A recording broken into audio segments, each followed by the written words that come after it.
So, this presentation is Ritual Abuse in the 21st Century.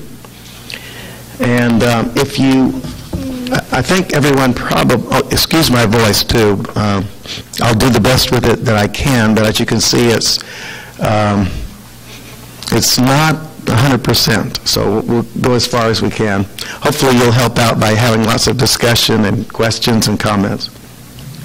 But there is a handout, and it has an outline in PowerPoint form that you can follow, especially when I fumble with the words. So this topic is hard to believe. It's incredible. And it's something that people amazingly aren't talking about much. We don't hear much about it. We occasionally hear sensationalized media reports, but there's very little that's discussed in a serious way. And my goal is to help there'll be a path where people can talk about this seriously, and that we can think about the safety of people who are enduring this and do something about it. So the presentation starts out with the question, why should we give any separate consideration to ritual abuse? Obviously, abuse is important.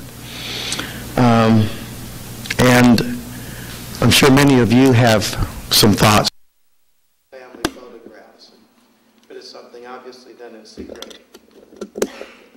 And those who have had these experiences commonly have psychological problems that may include dissociation, mood,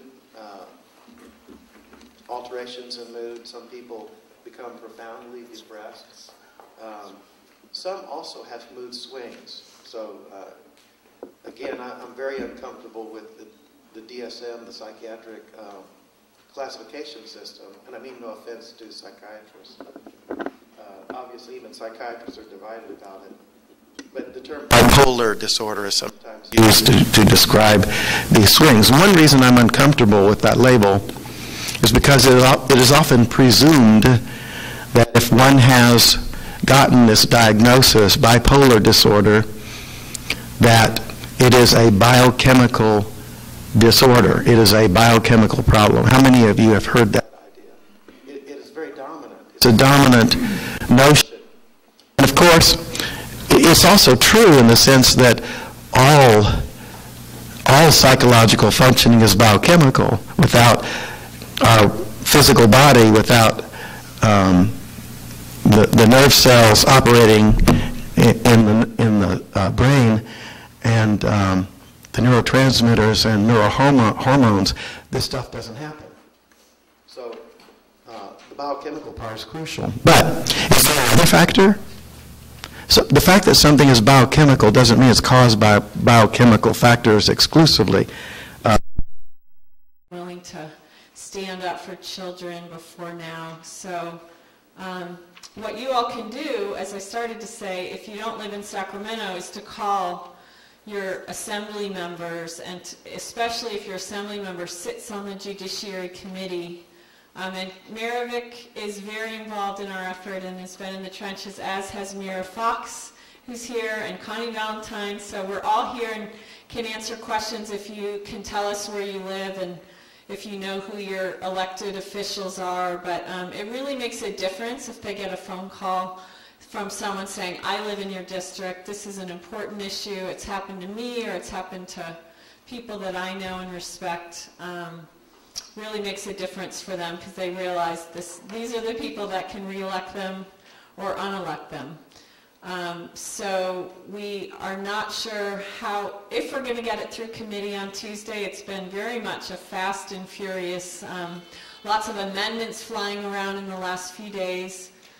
But we know that we're going to have an incredible showing of people at the hearing whose lives have been impacted by this tragedy. And hopefully Well, we know that this is only the first bill, and we're essentially starting the dialogue on the family court crisis on Tuesday, and then at the end of May, there'll be a hearing about an audit request, which Connie and I have been working on for a year and a half now, with Sally Lieber initially, and she's now no longer in the legislature, and now Senator Mark Leno has agreed to audit the family courts in Marin County and Sacramento County.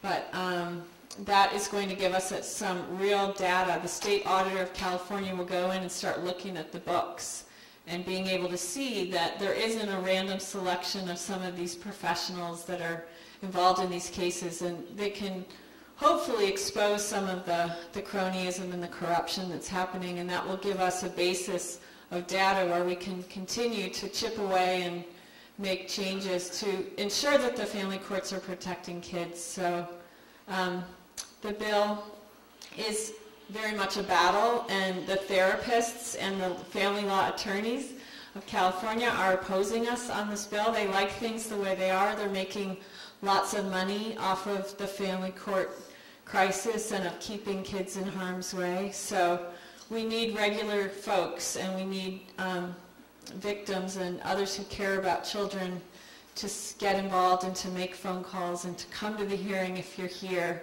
It really is an exciting bill, and we have a real champion in Jim Bell. And after the hearing on Tuesday, we're going to do a lobby day so that everybody who comes will give you some talking points, and we'll go and visit with your lawmakers, and you can talk to them about how important this issue is. And the next day, the Crime Victims United Rally and March in Sacramento takes place. And we will have a big photo exhibit at the rally with 14 cases with a one-page description of how the family law system has victimized these families. And we have moms and dads and children that have sort of survived the nightmare of family court. So I think I was just going to do a short little thing. And I just want to mention that as of yesterday, we were able to get Assemblymember Cameron Smythe, the Republican caucus chair, to co-author our bill, which is a really amazing thing. So, Helen Lynn is one of his constituents, has really been vocal and really helpful in getting that support. So we want to pack the room, as Kathleen mentioned. So if you even have time. The problem, though, we need to tell you is we never know what number we are on the agenda. So if you contact Kathleen, me, or Connie, or Mira, one of us, and if you're nearby, we can always text message you or call you on your cell phone. We'll tell you when to show up. But we want to really show a strong force, and that we are the hundreds of voices for many more thousands who are not there. So please come see one of us. I have my laptop. If you don't know who your assembly member or senator is, I have my laptop here. You just give me your address and I will tell you who they are, and then also tell you how to go about sending a quick email or do the phone calls Kathleen mentioned. And one of the things you can ask your lawmaker is for them to become a co-author of the bill. And that's something really easy for them to do if they're supportive.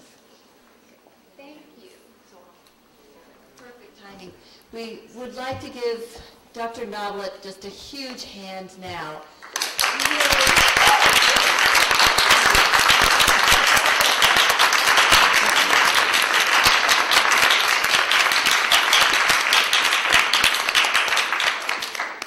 This is a man who has made ritual abuse explicable to people.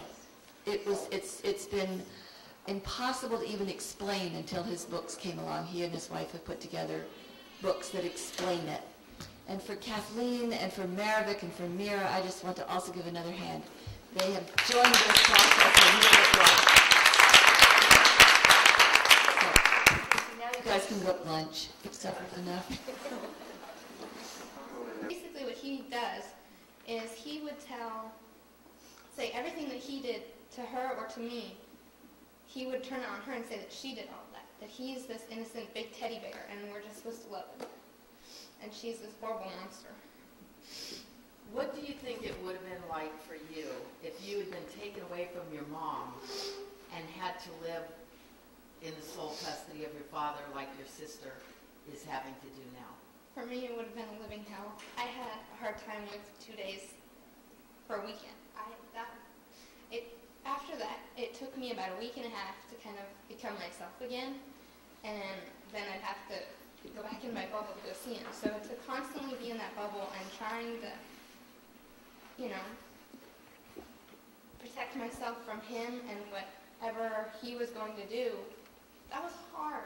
That was really hard because, no kid should have to pretend to be someone else with their parents or anyone, And I never knew where he would go or when he'd get angry or what he would do, so I was constantly like, I have to be strong, I have to do this, I can't say this, I can't do that, and I was just a robot. And you said before that you were afraid of your father. What did you think he would do if you came forward with this information? I was afraid he would kill me. I never knew how far he would go or what he would do or, what would make him snap. But I'd seen enough of him, being angry and snapping at me that I didn't want to push it any farther or do anything to make him want to hurt me again or, want to hurt my family. So it was kind of this big unknown. I didn't know what he would do. Do you have contact with your sister now? No. You're not allowed to have any contact with her? Only if I see him, and I flat out refuse.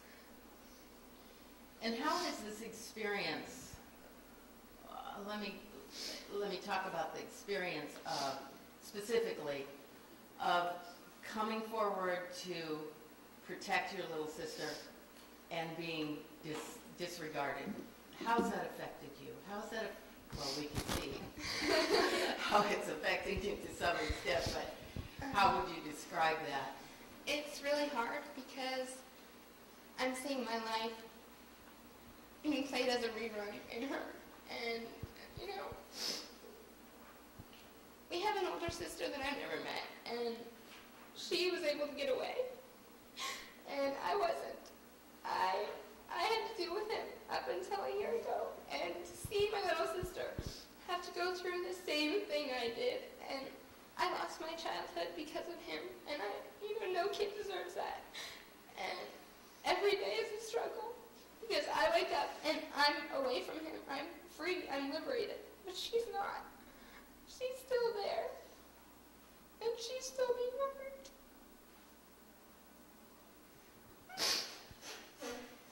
What is your opinion of the justice system? There is no justice system. If there was justice, my sister would be with her mom. She would be protected, and she's not. The justice system of our country isn't about, what's right and what's wrong. It's about who knows who and who has money, and who knows what and who's friends with who. That's all it's about. It's a game.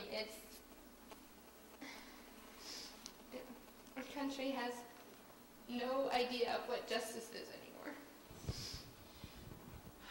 I have something for you, Presley.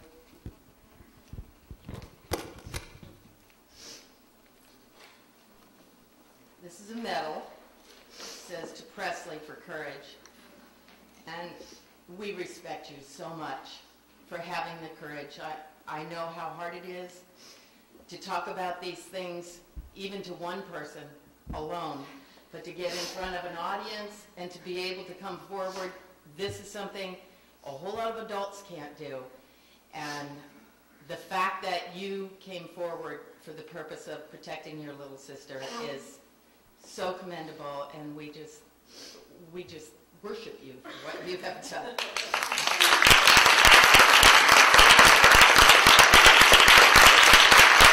Take a deep breath. You can breathe now. Presley, that was incredible, honey.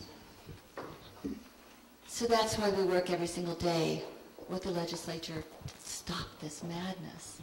It has to stop. And anyone who could show up on Tuesday morning at 9 o'clock, come to the Capitol with us. What?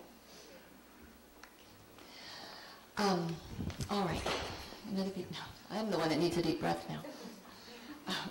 What I'd like to do is introduce our first speaker on the panel, who is Jeannie Adams. And I forgot her short bio, so I'm only going to say what I remember, which is she has done amazing things with the criminal justice system. She has a degree in criminal justice, right? And has written 2 books, one of which is Drawn Swords, an excellent book. I don't think we have any here, but you can order them through her. The books we have back there, we can't sell on site. We have to do donations. So, but you can contact Jeannie for her book. And with no further ado, I'm going to introduce my dear friend and colleague, Jeannie Adams.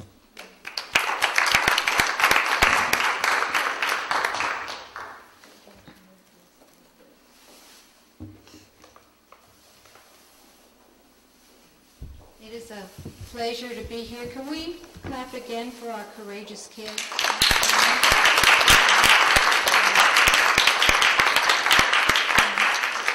This is the process of how secrets get broken and generational abuse comes to an end.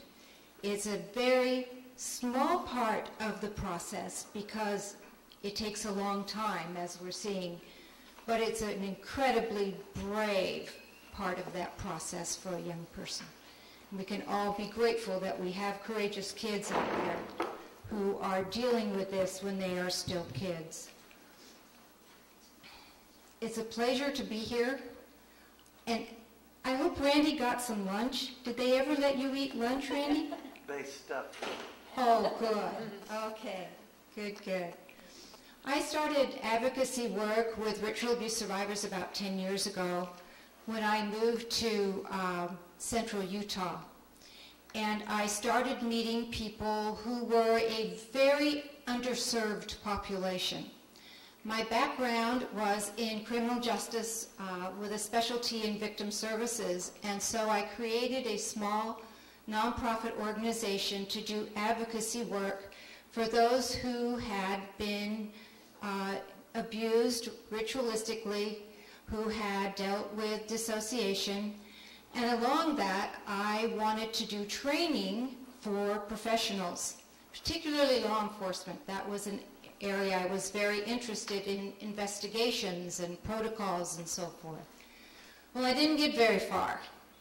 At that point, about the year 2000, everything was pretty much closed down as far as the professional work was involved. The false memory was very, very strong about then, really gave people an easy out not to go there with ritualistic abuse.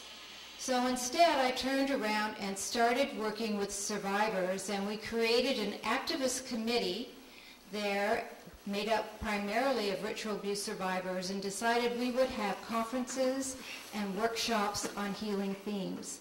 So during that 8 years, I worked diligently, incredible highs and incredible emotional tolls, and I'm sure those of you who have been in this work understand. I probably spoke to between 600 and 800 self-identified ritual abuse survivors from Utah, and then double that again for survivors who had nothing to do with Utah whatsoever, but across the country, and indeed I received phone calls from around the world. I learned a great deal, and today I want to share with you some of the observations I came up with. I think one of my dream jobs would be to organize a 3-day weekend at a resort somewhere where survivors and survivor advocates could get together and talk. And we would have this incredible secretary who would write down everything important, and we could learn from each other. We get observations in one part of the country, they're seeing this, another part of the country that. Spoke to somebody from New Zealand who was telling me what was going on there. If we could bring this understanding of ritual abuse and systematic abuse together with the people who know it best, we would make an incredible step forward. In the meantime, we're learning from each other. In conferences like this, and people coming in from different parts of the country, sharing what they have learned, both in what is ritualistic abuse and how people can heal from it. and how people can help other people heal from it. I tried to retire about 3 years ago. I moved from central Utah, up north where there's snow, down to St. George where there isn't any snow. Moved into a retirement community. And there are two kinds of people that live in a retirement community. They're either old or older. It's been a time of rejuvenation for me, a time to learn how to play and let go, but my foot seems to be stuck in the door. I can't quite let go of the advocacy. And one of the things that was going on 3 years ago when I moved there was the trial of Warren Jeffs. Has anybody here heard of Hilldale, Colorado City, and the polygamists? Okay. I started reading about it and thinking, this is familiar. My goodness, this sounds like ritualistic abuse. And I joined the Safety Net Committee for a time, made up of agency people primarily and polygamists, looking into what was going on and how these people could be helped. It brought me a whole different view, a variation of ritual abuse that I think could be put together with what we have learned about the darker aspects of ritualistic abuse. And I want to share some of those with you today too. So I'm going to talk just a little bit about my observations on ritual abuse. I'm going to tell you some of the interesting tidbits about Hilldale and Colorado City. I'm going to share a couple of case studies with you about ritual abuse survivors, and then if we have time, depending on our time frame, maybe a few minutes for question and answer. I came up with 5 observations over the past 10 years or so that I've been doing advocacy, thinking that they might be helpful to those of you who work in the field or have come through this journey yourselves. First of all, that ritual abuse is universal. I really thought I would find pockets of it here and there. I thought certain populations would have it greater, and instead I found a little bit of it everywhere. I look at it as something such as incest, which appears to be universal among cultures. We don't know exactly how much of it there is. We know it's greatly underreported. But this is another form of abuse that is generational, that can grow in how dark and evil it appears, and there just don't seem to be pockets. Now, I did find many more ritual abuse survivors by percentage in Utah, but that was because my organization was headquartered there. And so I was working with ritual abuse survivors primarily in that area. Now, they were a reflection of the general population of that state. And the general population of that state is LDS. I ran into some trouble at that point because some people thought that what I was trying to say was critical of the church and would hurt the image of the Mormon church. That was not my intention, but it was something I had to work with the entire time I was there. Listen, yes, it is in the church. Yes, there is infiltration here. It is going on. However, this kind of abuse is universal. It is not relegated strictly to the Mormon church, and it is not my intention to hurt the public image of that organization. Unfortunately, it didn't go over well. I really did need to move and get away from having my membership threatened. But that's a whole nother story. We won't go there. Second observation, people want to believe their communities are exempt. You could fill in the blank with the word community, change it to neighborhood, change it to church, change it to family. People don't want to believe their neighbor is involved, that anyone near them is involved. It's okay to say that there are child prostitution rings going on in Thailand, but it's not okay to say that it's happening here, because we put up those blinders, we step into denial because we have a great need as people to feel that where we live is safe. And that has been part of the difficulty of bringing this issue out. Okay, it may happen over there, but my neighborhood is safe. My teachers are safe. And until we have an incredible amount of evidence and current cases, we are going to continue to fight this fight of opening the door and having people seriously look at ritualistic abuse when their lives have not been touched with it before. Okay, number 3. Nothing in ritual abuse is new. It might be packaged a little differently, but it's not this strange anomaly out there.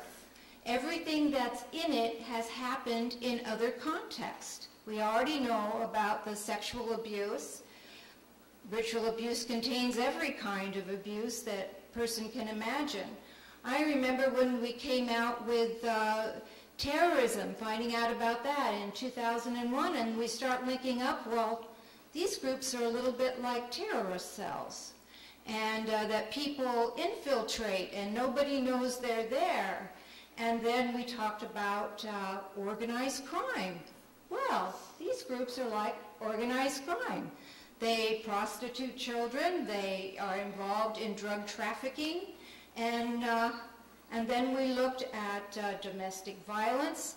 The domestic violence shelters are actually seeing ritual abuse survivors and are talking about this here and there. We talk about brainwashing and trauma conditioning. Well, it's certainly sophisticated in ritualistic abuse. We even have what we call captive adults, people who really would get out of there if they had a true free choice to do so, but they are trapped. Again, words and terms that are associated with many other kinds of abuse. You put it all together in a different package with ritualistic abuse. It's organized abuse. It's multi-perpetrator, multi-victim, tends to be generational, involves every kind of abuse with a belief system put into place. But it is there. It is whole. It's not anything absolutely new. Number 4, there's a belief system inversion or perversion to support the abuse. Some of our ladies actually came up with the term day church, night church, because so many of them were involved in church during the daytime. That was very good and normal and associated with families that they knew and people in their communities. And then a portion of those people were the same ones that met in the same buildings at night and perverted and inverted those beliefs.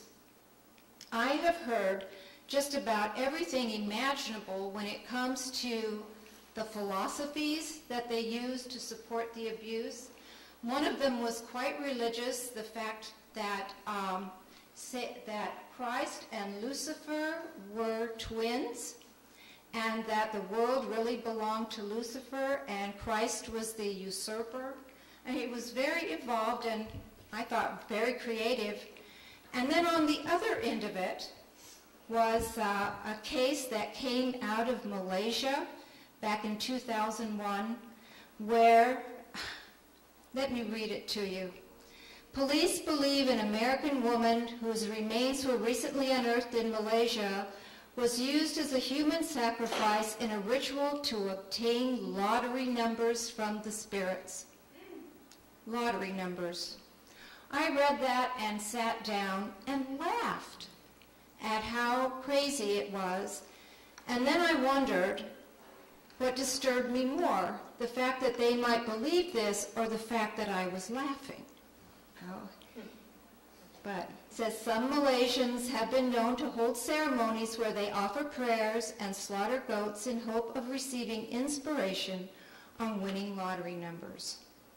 The belief system plays a big role in ritualistic abuse. For a long time, I considered it kind of a convenient motive.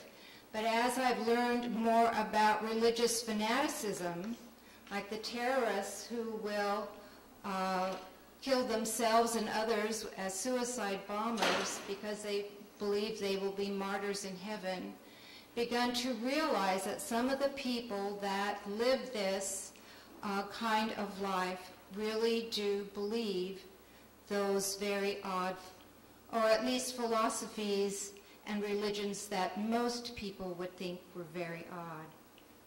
Okay. Number 5, backlash happens. Okay. It's been very, very painful for many survivors not to have been taken seriously, to be identified as a crazy person in their neighborhood because they maintained they were ritualistically abused.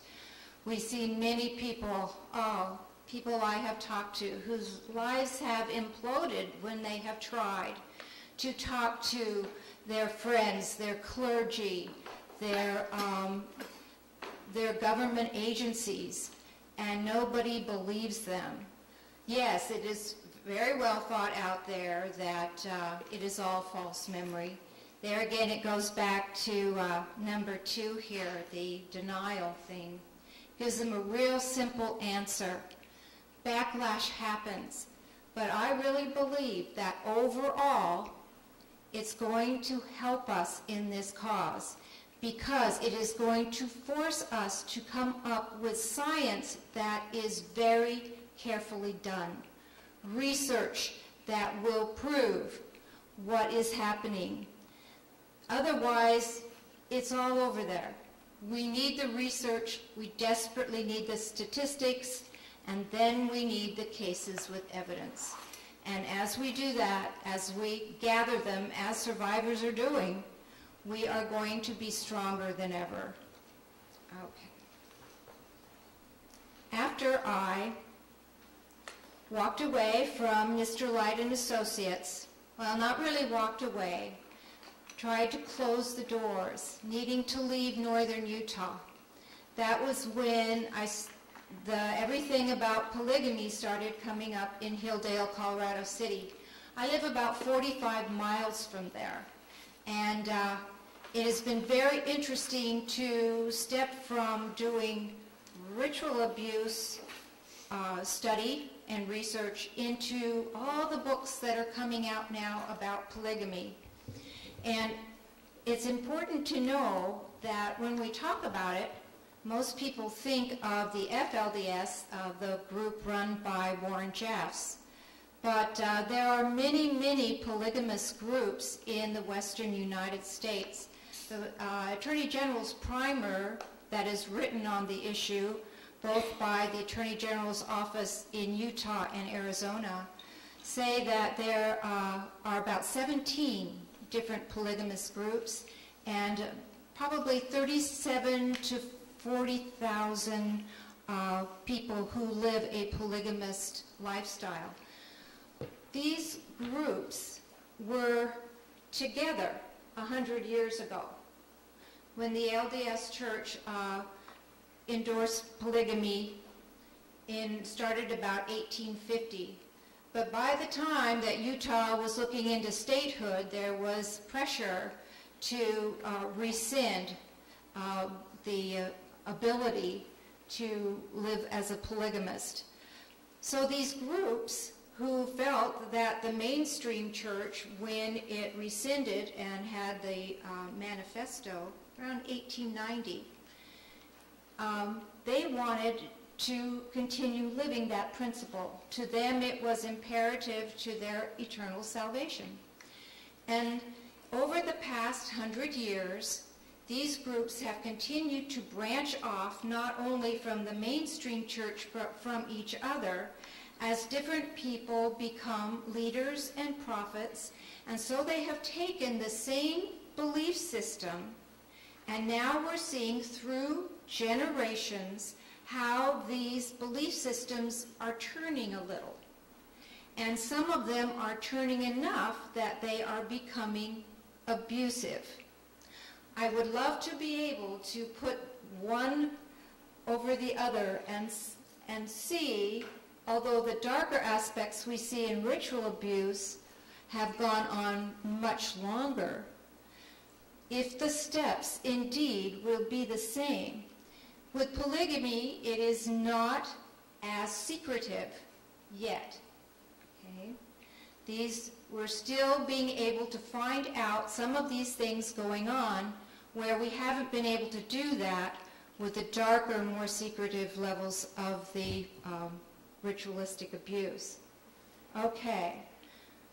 Warren Jeffs believes in the principle of celestial marriage. That is plural marriage or polygamy. He was convicted of 2 counts of first-degree accomplice rape for sanctioning a forced marriage of a 14-year-old and her 19-year-old cousin.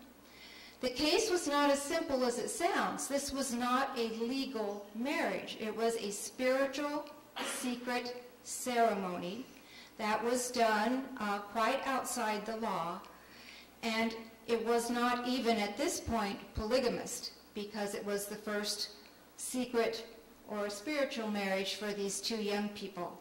However, the prosecutors were able to show that this young woman was coerced and did not wish to participate in the marriage. So we are seeing what? A belief system put in place to support the abuse. We have secret ceremonies, okay, and we have forced sexual abuse. Okay.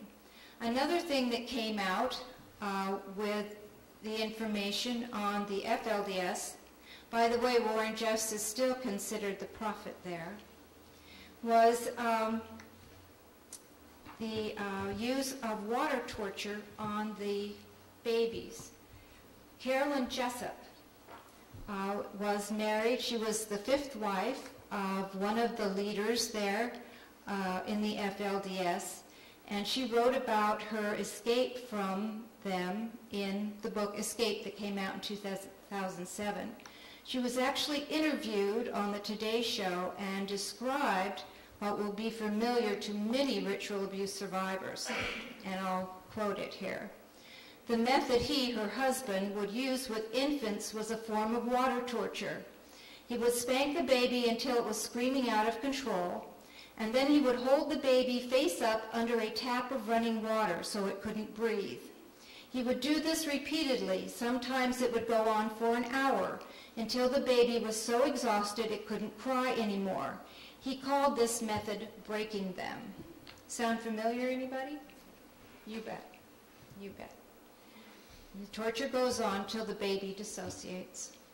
Okay. Another case, another doctrine, a different group. This is called, well, has been called the pure seed doctrine, relates back to the seed of Abraham being pure. And some of the groups are using it, what they call that and plural marriage, to create a royal generation. It is a bloodline group, and it is very endorsing of incest. The Kingstons is that group. David Kingston was an accountant for this is called the Latter-day Church of Christ, one of Utah's most secretive polygamous sects. It's believed to have about 1,000 members and a $150 million business empire in 6 western states. Marriage of half-sisters, first cousins, nieces, and aunts are part of the religious beliefs. This came to surface a few years ago. One of the young daughters, who was 15, was forced to be the 15th wife of her uncle on her 15th birthday. I'm not exactly sure why that was so important. She did not want to be part of that marriage. She tried to escape. Her father beat her and left her at a gas station out in the middle of nowhere. She was able to get to authorities. Her father was convicted of physical abuse, and eventually her uncle was convicted of incest. So we have documentation. There again, Kingstons marry Kingstons. They believe in creating a royal generation through their bloodline that is pure, and it is absolutely ritualistic abuse. Another one that is equally disturbing, the LeBarons are another group that have been quite violent in the past. 3 sons who broke away just recently. This was just about a month ago. Ross LeBaron is a polygamist and may have spiritually married his own daughter. The brothers are convinced he impregnated her 4 times because of a fundamentalist belief called the pure seed doctrine. The concept that he has superior genetics, superior intelligence due to his direct lineage to Jesus Christ. Okay. Another one that we can call a variation of ritualistic abuse. Ritual abuse doesn't exist? Oh, come on. Here it is, folks. Okay. Another belief of the mainstream church 100 years ago. Okay? It was called blood atonement. And Brigham Young taught it as the prophet back then. As the primer from the AG's office states, some groups teach a doctrine known as blood atonement, which requires a person to have his or her blood spilt upon the ground or be executed to make up for what are considered unforgivable sins. The throat is slit in a very ritualistic way and the blood is spilled so the person can be saved in the eternities. However, it says, some victims of domestic violence are told that breaking a sacred covenant or leaving a relationship or family are unforgivable sins. And you can see how this has been twisted in order to gain control. If you call whatever you choose an unforgivable sin, then you are telling people that you will be benefiting them if you slit their throat. Back in 1984, Ron and Dan Lafferty forced their way into their brother Alan's home in American Fork, Utah, and brutally murdered his wife and her 15-month-old daughter. The one brother was the prophet of this independent polygamous group, and the other brother's wife was saying, hey, don't do this to the other wives, saying that she didn't think they should have anything to do with this. And so, because she was detracting from what he felt was God's work, he came up with a revelation that told his brother to kill this other brother's wife. I actually had the opportunity to attend a ritual crime training at the police academy in Draper, Utah. They brought Ron Lafferty over. He had been convicted of the murders some 15 years before, and we were given a summary of the case, and then they brought him in and we could ask him questions. And so I just scooted right up to that microphone and said, if you felt you had to kill your sister-in-law, why in the world did you have to kill the baby? And he told me 15 years later, he is saying she was a daughter of perdition and needed to be killed. And that meant her daughter, her baby daughter, was a daughter of perdition also. Is this ritualistic abuse? Is this ritualistic murder? You bet it is. Absolutely. Okay. A number of the groups have had instances where they have actually gone out and killed each other's members now because they feel that the other person is wrong and leading people away. In the LeBaron group, actually killed the leader of the All Red group some years ago. It's amazing how these things can become twisted in only 100 years, where people are using them to control and to commit crimes in the name of a religion. It absolutely speaks to what we have seen the effects of, things that have been going on for hundreds and hundreds of years. The last one. This one is particularly interesting. Arvin Shreve.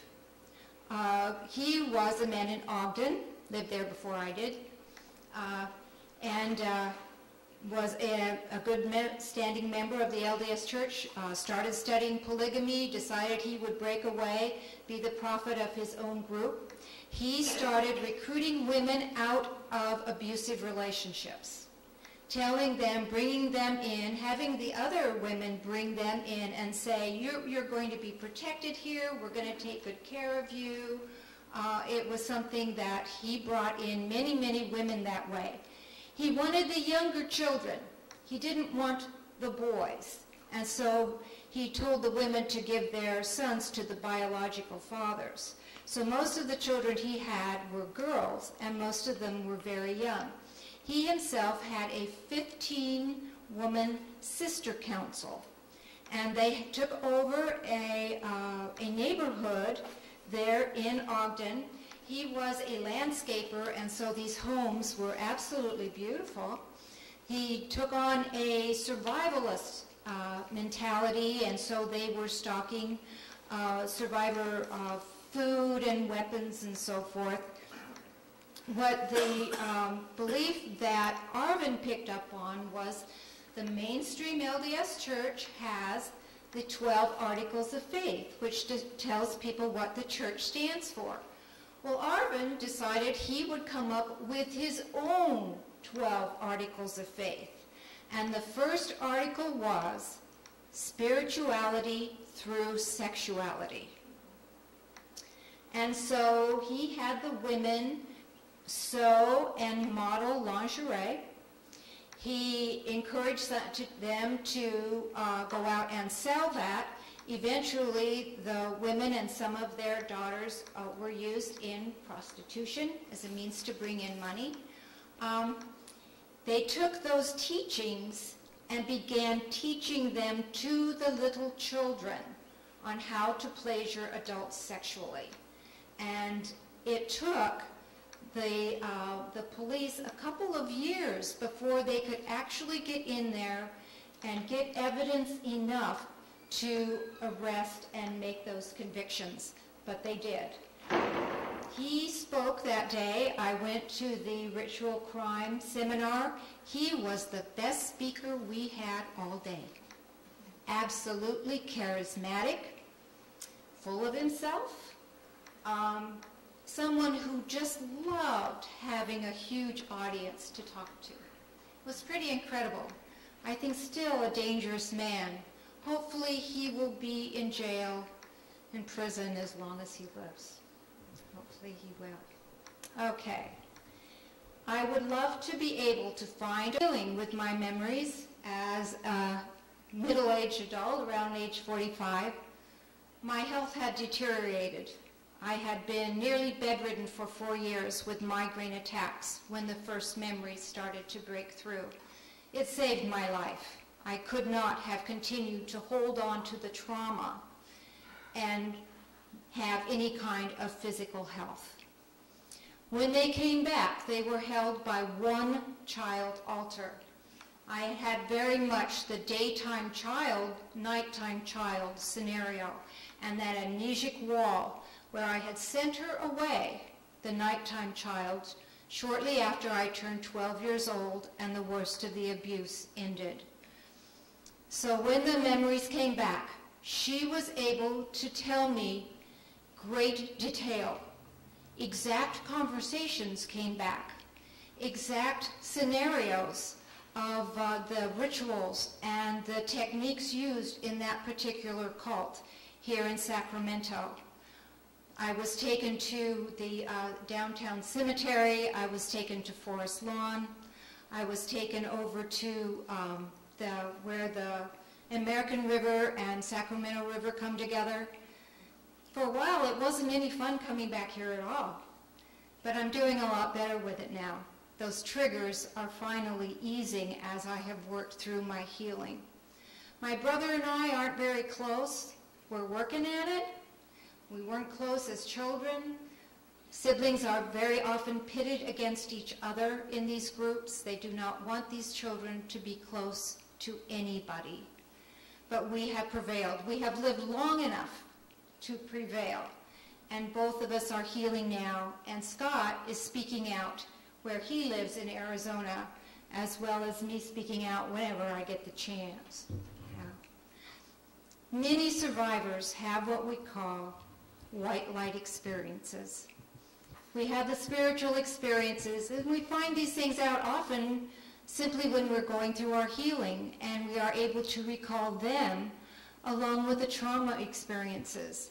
It is the most wonderful time to get together with a group of survivors and hear different people who have never talked to each other before talk about similar spiritual experiences when their spirits were separated from their bodies and taken somewhere else and loved and comforted during the worst of their abuse. That was why I called my organization Mr. Light and Associates, because when I was a child, a being of great white light would come and comfort me and take me away at the worst of the abuse. Other times he simply came and gave me some instruction. And fortunately, when I tape recorded all of those memories, those trauma memories, I tape recorded 17 white light experiences that returned as well. Phenomenal. We are not alone.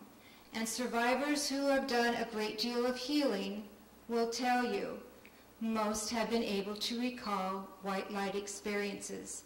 For me, it was a man. For many others, it is a woman in blue. I think that is fascinating. If the survivor is Catholic, then they assume she is the Virgin Mary. If they are New Age, then she may be Mother Earth. We seem to give them their assignations. We give them the names. All they do is love and comfort and give us hope. In her book, Karen Logan talks about one of her clients coming in and then doing a memory work, a memory that came down on her client before she was really ready to deal with it. And then in the middle of this terrible memory comes this white light experience. As the therapist, she was able to write it down for her, and I want to share that with you in closing. This is what Karen writes. A small frightened child takes her, the client, to a place in the past where innocence is sacrificed and goodness dies, a place where pain, sorrow, and betrayal are celebrated by those who have lost their humanity. As she and the child become one, the horrors begin to unfold. As the memory engulfs her, a look of calm suddenly comes over her face. With a soft, reassuring voice, she says to me, "It's okay now. We're all at the river with him." She pauses before continuing. "I think they're coming at last for me." She's talking about her altars. Blaze, Sage, Damon, and Sable. They cross the river, scooping me up in their arms, hugging me, kissing me, soiling their white robes with the blood I am in. "Don't fret," they say, "don't worry. We are all in the cleansing water, the clear river. The magic river washes blood from us all." On the bank of the river stands God, not at all imposing, but the one who wears the look of a child's friend. And these are the words he said, "My dearest, sweetest child, the work of my hands is never barter, and what is mine will never belong to the great evil. Let them delude and drunken themselves with power, for all the evil men and whatever evil device they may perpetrate or conceive will never be as strong as my frailest petal, as my softest, sweetest girl child, and thus my power is made. Let them rant and bloody and shatter, but know this, you were never alone. For all their slaughtering, I hid and protected your core. Every tear ever shed, every scream ever uttered echoes in my heart. And know this, in my own time I will make it right to each of my delicate, dear females ever sullied. And at a time known only to me, I will cause them to walk forth in their ranks, standing in the light of day, for they are in my power, and all will watch as the great evil and his slaves shrivel in the light, slink to what they are, death personified. You have won, little one, because you have comprehended them and embraced me. No matter what they do, your great shadow consumes them. Go, whisper to your sisters this hope, that there is a plan and that you are all a part. You have won.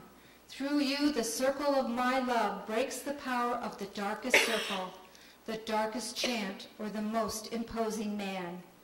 Though it may seem so, you are never alone. I have a plan.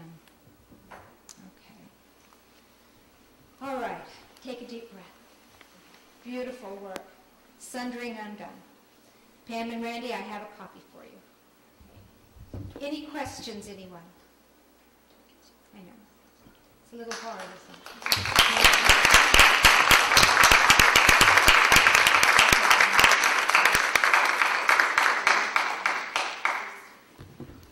Jeannie, bravo.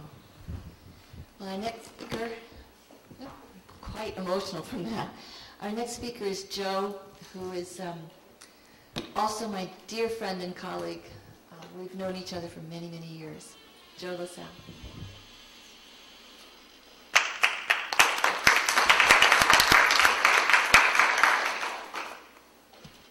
I'm not real practiced at this. Can everybody hear me okay?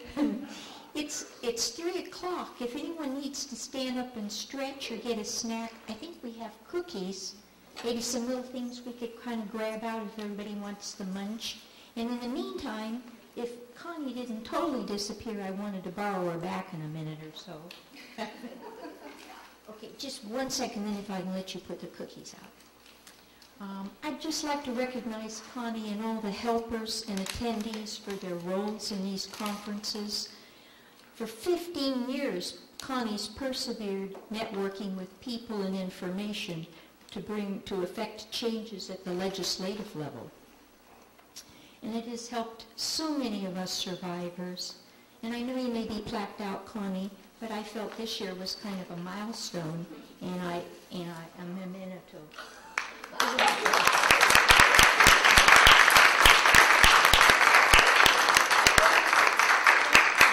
I don't mind if everybody moves around, stretches. Yesterday's conference, we actually did exercises.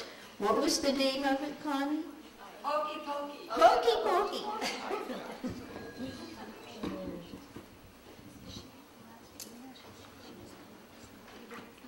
When Connie asked if I'd share my story because of its uniqueness, I volunteered to add some levity to this talk, thinking you may be weary and ritualed out by this time.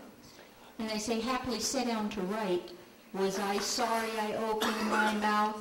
How do you add levity and humor to ritual abuse? Barely humbled, I wondered, should I call Connie and fess up and ditch?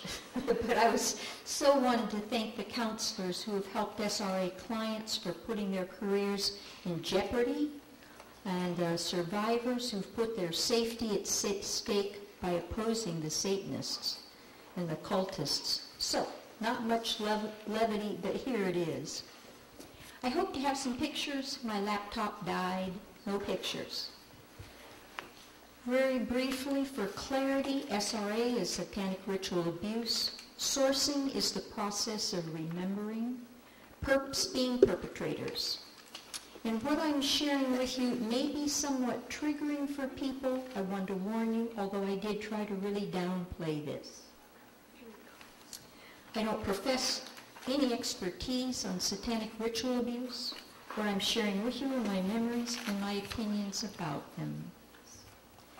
Our wholesome-looking family comprised our parents, me, my sister Bobby, 2 years my elder. Our folks were hardworking, considerate of others, known for helping anybody in need. Everyone loved them. After World War II, Dad got out of the service, went into accounting business, but was so kind to people he seldom got paid. Mom got tired of working 2 jobs, raising us, and being constantly criticized by the in-laws. So when I was 8 and my sister was 10, Mom asked Dad to go to work for the government in Europe, where we were to spend most of the next 15 years moving frequently. At home, Mom and Dad were sarcastic and critical. Dad was intent on reforming her smoking and drinking and nagged her accordingly. But Mom loved to party, and she considered it socially acceptable she started drinking after 5 o'clock, when she'd become argumentative, often falling asleep early in the evenings. Bobby was the quiet, studious type. I was best described as cheerful and kind of out to lunch. Neither my sister and I were the healthiest specimens. I'm going to try to just shorten everything because of time, so if you'll excuse me and our kind of intermittent interruptions here. Bobby ended up back in the States, very sick. She was air-vac'd with Mom. Because she stayed so long, Mom had me come and join her. And that was when I realized my sister was dying at age 13. So, what a shock one morning to have Mom get up and say, God spoke to her the night before and said, indeed, be at peace, Bobby will survive. Now, my mom seldom mentioned God, but she seemed so hopeful, and indeed, Bobby survived. We went back home. Bobby and I graduated from high school in France, transferred to a college in Maryland. I was bored and restless, preferring to smoke and drink and party my way through school, and I was caught up in the turmoil of the hippie era, cheering on sit-ins and riots. I became incensed over the world's injustices and felt they could best be cured by burning down the world and starting again. If God really existed, if he was anywhere, he was some useless mystical glob I couldn't relate to. I was becoming harder and angrier. If Jehovah's Witnesses came knocking, I'd set them straight with some colorful language. Shocked, they'd apologize profusely and back out to the street, promising never to come again. By now, my view of nice girls don't do sex before marriage was evaporating. By now. I was searching for Mr. Right to marry, so I moved on to Berkeley. I wanted 10 kids. Some people probably ask why you would want 10 kids. But I found fault with every guy, was wondering if I'd ever meet any who weren't losers. I could see my whole dream wasn't panning out, and partying was becoming less enjoyable. Depression was seeping in. So I moved to Wyoming to get a clean start, began dating a pharmacist there, and he wanted me to consider God. Was he kidding? Become a hypocritical churchgoer? Oh, I'd listen as he read me scriptures from the Bible, but I'd break his belief in God. Just wait.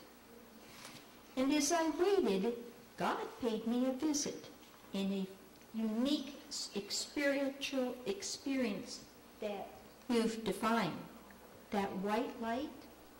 I sensed him saying, come to me and I'll help you. But God was the last one I trusted, and he'd make my life miserable. There was no way. And I seethed on. But an unexplainable warmth and peace enveloped me, like the one Ann Davis described in her Hell-1 book. What was this feeling? And as I poured out my anger at God, the sense of warmth and love got stronger. My boyfriend kept sharing about God's love and forgiveness and joy, and of a personal relationship with Jesus. But I thought I was too dirty for a sinless God. I fought for months before finally giving way, telling Jesus I needed help. The relief of forgiveness was wonderful, his presence always there when I was hurting or lonely. I now challenged God to prove he could help me stop drinking and smoking. From that moment on, when cravings hit, a thought would come to me, go do this, go work on that. And at the end of the evening, I realized I made it without booze and cigarettes. Weeks of this went by, and I realized these desires were waning, I could hardly believe it. But the fear of commitment with my boyfriend was too much. I moved on, the nagging depressions. In the next 10 years, I go to 2 counselors. One who told me sadly she didn't think she could help me. She did? Oh, was I that much of a mess? Well, at least she was honest about it. More years passed. I sprained my back lifting kids on donkeys. Don't try that at home. And it was in constant pain, only able to work part-time. And depressions worsened, and along came a new friend, and she asked me to call her counselor, Arlton Jackson. I didn't want to waste more money on some useless counselor, and told him he had 4 months to fix me, or I was gone. He agreed. We met, and he began by educating about women and their emotions. And I'm thinking, is he some kind of a nut? He thinks he knows more about women than I do, and I'm paying him for this? But I was pretty depressed, tired of just trying to outrun it, and I sensed he'd be willing to believe anything I shared without judging me. So I hung in there. For the most part, sessions were held with me lying on the floor in back pain. A few months into counseling, I woke with the first flashback, a horrifying nightmare of a huge penis coming at me. Somehow I dialed Arlton. As he tried to identify the panicked voice, he asked, "Look to see who's behind the penis." It was a winter in my parents' boarding home when I was about 4. Just as abruptly, the panic stopped, and he said, "Wait, Joe, what just happened?" I didn't know. This was my first encounter with the mind splitting off in the midst of trauma. The memories then began to unfold, most of them done while at home by myself. Our counselor had me detail everything going on in my life at the time of abuse, what happened before and after.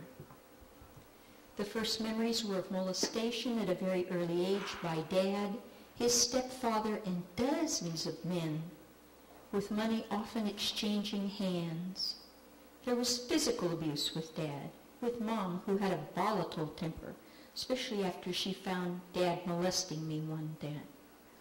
There were memories of child porn and animals. I thought I was losing my mind. More painful were the memories of Mom molesting me. Men, yes, but Mom? Did women molest? Oh, yes. Many of them. Babysitters, teachers, neighbors, older boys. It seemed perpetrators could see me coming miles away. And there were so many, my trust factor was completely destroyed. And I was in disbelief. How could I have lived for 42 years and not remembered any of this? I'd seep into denial, hoping it would go away. In the meantime, Sister Bobby had been through a painful divorce. She relocated to Northern California. She'd invited Jesus into her life, too, just in time. She was diagnosed with advanced breast cancer, given 3 months to live. But her church friends hit their knees, asking God to heal her, and God intervened. She went into remission, the doctors just shaking their head, muttering, "Miracle." She would return to work, begin counseling. I called her one day and began sharing a memory. And she finished the memory. I was in shock. It was harder to lapse into denial now, for Bobby had meticulous recall, writing copious notes detailing everything in the homes and rooms where we were molested, the men's names, what they were wearing, what they said. The memories fit into the dates and locations where we'd lived. Bobby's cancer recurred, so she moved to Sacramento with me to get more chemo and began seeing our counselor, adding to what I remembered. I sourced more memories of being at age 4 when Dad took us to meetings with his stepfather and others garbed in black cloaks. we were laid on, and I've changed terminology, thank you to Dr. Noblitt, on a table, given concoctions from chalices, sexually stimulated and raped. There were sacrifices of animals, babies, children, adults. There were rituals with goat heads, knives, chanting, and orgies. I experienced electrical stimulation and pain as the Satanists called down curses on God and Jesus. To ensure silence, they would hold our hands over a knife, forcing us to stab a body, telling us we killed them. They warned if we talked, the police would torture us, we'd be buried alive. Silence meant survival. I would recall meetings in churches, jabbed with needles and abused, while the Satanists told me God hated me and was cruel, causing this pain. They would continue, but our great father, Satan, he will help you because he loves you. I would be given a drink, and the pain would dissipate. They would sexually stimulate and give me candy. I learned God was my enemy. Bobby'd been told she was supposed to take care of me, the youngest sister, her younger sister, but she could only helplessly ask me, "Are you all right?" And yet we never spoke about it to each other. These 4 years of SRA memory stopped after we moved overseas when I was 8 and Bobby 10. Our counselor strove to keep my self-esteem intact so I could look at my feelings during the memories. I would realize the stimulation and molestation felt good, as the Satanists knew, and I struggled with the guilt, part of me striving to be a good Christian, part of me drawn to the sexual pleasure. My 4 months of counseling would now turn into 8 years. Fortunately, we'd met Connie Valentine and other survivors, their support crucial, and Connie gave us trophies inscribed for incredible courage. Can you imagine? A trophy. Since none of Arlton's educational training had to do with ritual abuse, he learned through his clients' memories and articles that we found for him, probably mostly the ones Connie found. She was meticulous in getting things. As the counselor, Arlton thanked God for insight. He would explain how God protected our minds, enabling us to split off the nightmares so we could mentally survive until we were ready to deal with the past. As the memories surfaced, I would re-experience the physical pain. In agony, I would call on Jesus to remove the pain, and it would disappear. Exciting helps. Our counselor also held a group session in the evening to teach us how to safely vent our anger. His office was held in a quiet 2-story building, the only business open, sometimes downstairs, where a draftsman works some evenings. Arlton told us ladies we could verbalize our feelings and pound on the couch and pillows. Then he turned the lights off. Imagine our reaction. We could get even. The silence was broken by an occasional thump, then a swear word, then more thumps, and eventually we let loose, pounding, strangling, screaming, and strangling our abusers, completely disabling them. Now, let's try to imagine the man quietly working downstairs. A dark night, he's all alone and begins hearing thumps, noises, louder noises, then a screaming carnage. What do you think was going on in his head? Yeah, people beaten to a pulp with blood on the walls, who knows? Okay, long story short, I only know that I attributed Arlton's continued lease in that building to divine intervention. Why do I think this? A few months later, I was hiking the hall waiting for the previous client to leave and thought, hey, I'll go visit that man downstairs. I hiked in, greeting him with a cheery, hi.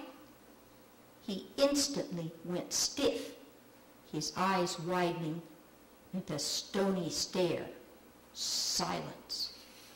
Still smiling, I'm waiting for my counselor, and I got to come and see what you're doing here. Silence. Many seconds passed. Drafting. Oh, that's nice. What do you draft? More silence. Gee, I'm thinking, he doesn't seem very friendly. I wonder what's wrong with this guy. I was beginning to sense, though, that I should start moseying back out with a, well, it's been nice talking to you. I'll see you later. And I closed the door on silence and a stony stare. Now, I know I can be close, slow on the uptake. Some people even calling me clueless. But eventually it came to me that maybe he was an unwilling witness the evening we pounded perps.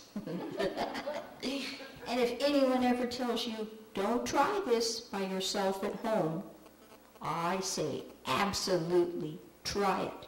Do it. If you think your neighbors can handle it.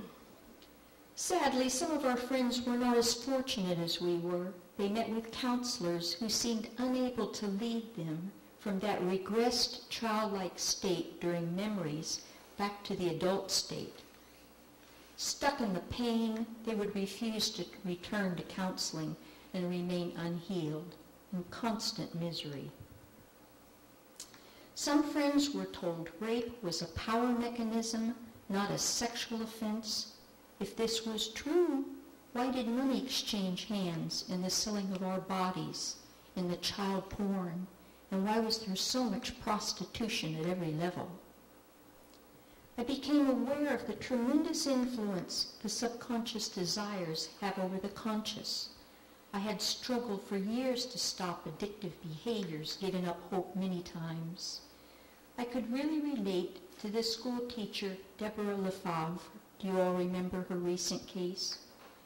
She continued to return to the banned sexual relationship with her 13-year-old student. When asked why she would risk her profession and chance jail time, she couldn't answer. A painful personal experience was when a friend invited me to dinner with her mom and her son, married son, who was visiting from out of town. When I was introduced to him, everything about him repelled me. He seemed arrogant and hard. The next day, my friend called, very upset, asking why I flirted with her son. I was speechless. Flirt with your son? I didn't know how to tell her I was turned off by him. Flirting was the last thing I would do. But she was adamant. I had no answer and hung up to think and painfully examine my behavior. I knew I could be flirtatious, but I was shocked when I looked at my body language, my voice inflections and words. He was wounded too, and my subconscious was going to help fix him with me. I was so humiliated. I called and asked her forgiveness, trying to helplessly explain my actions. Health. But as the pain and rage diminished and disbelief were dealt with, I noticed my health began improving. The constant flus and colds were disappearing. You can relate, huh, Jean? I could concentrate better at work. My emotions were more in control, where previously I froze up under stress, unable to think clearly. Work evals were getting better, and I was getting out of debt. Even my back was healing, and for the first time I would awaken in the mornings with hope, not depression. I was so encouraged. Empowered with the truth, I confronted our parents. They denied abuse. We agreed. We met with my pastor, and the first question he asked them is, Are you Christians? Oh, yes. How long have you been married? 46 years.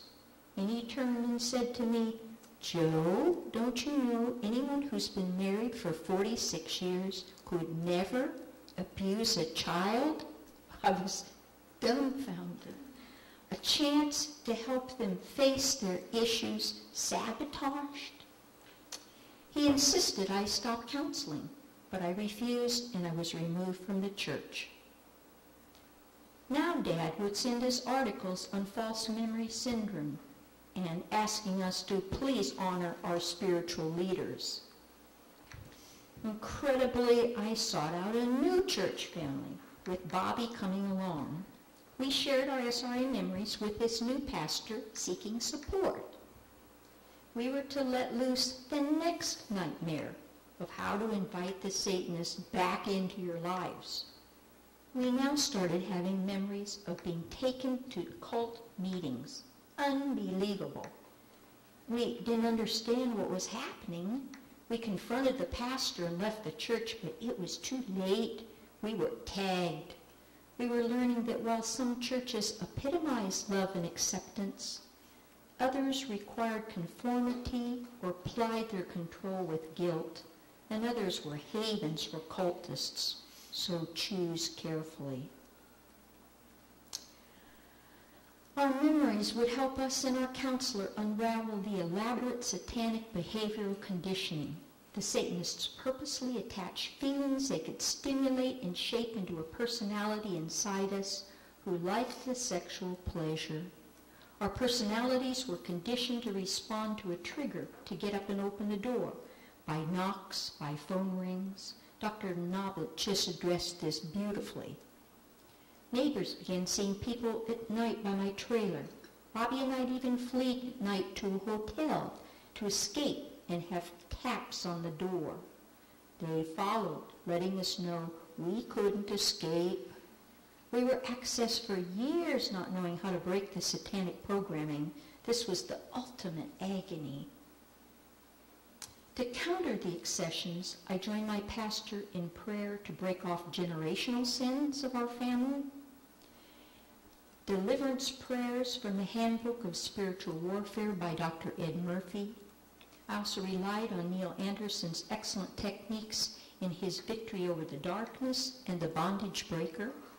And I renounced all family ties to the Masonic organization. Dad was a Mason. We were in the Rainbow Girls. The teens or girls part of this. A great deal of time was also spent in prayer and introspection, trying to understand the role of the subconscious. I do encourage any of you to see me afterwards, to hear about your experiences, and to share information. Thanks.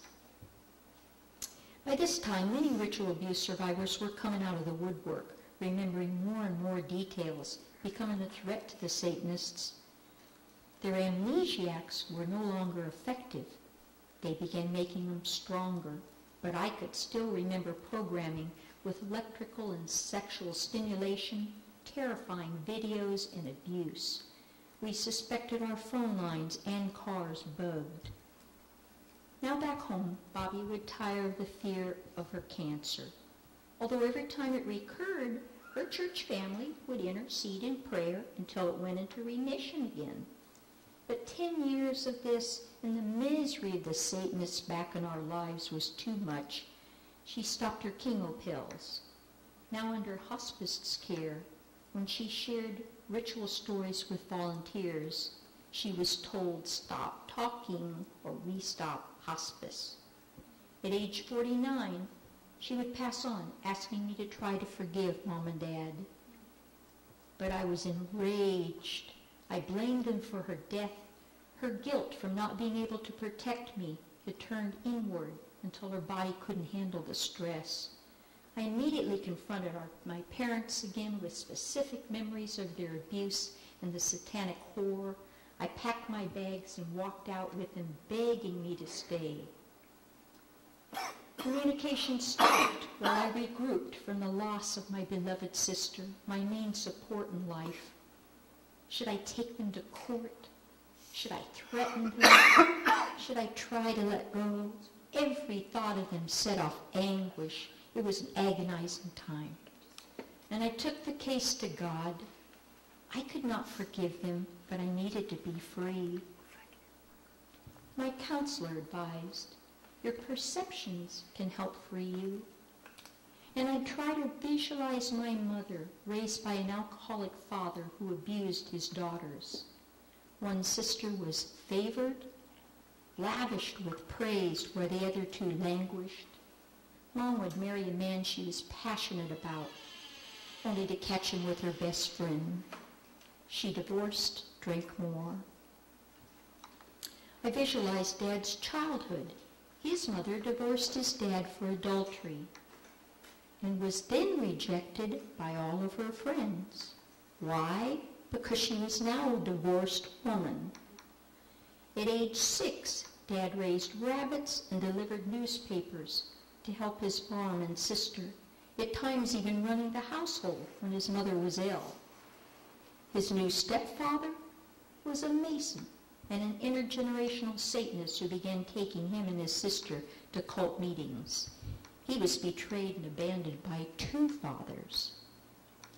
Seeing a psychologist was unheard of. Only crazies did that. So our parents acted out their own torment, risking everything, the chance of being discovered, loss of reputation, jobs, family, friends. These 2 abused children and aging bodies were now desperately running to avoid prison. As my anger subsided, I finally asked God to help me forgive them. He did, and the peace came.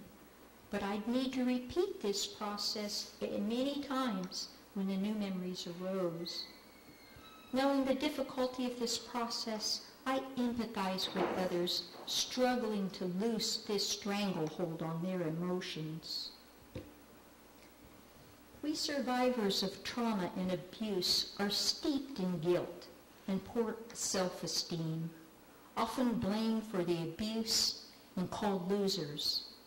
At a time when we most need to know of divine help, the Satanists had effectively poisoned our minds against God.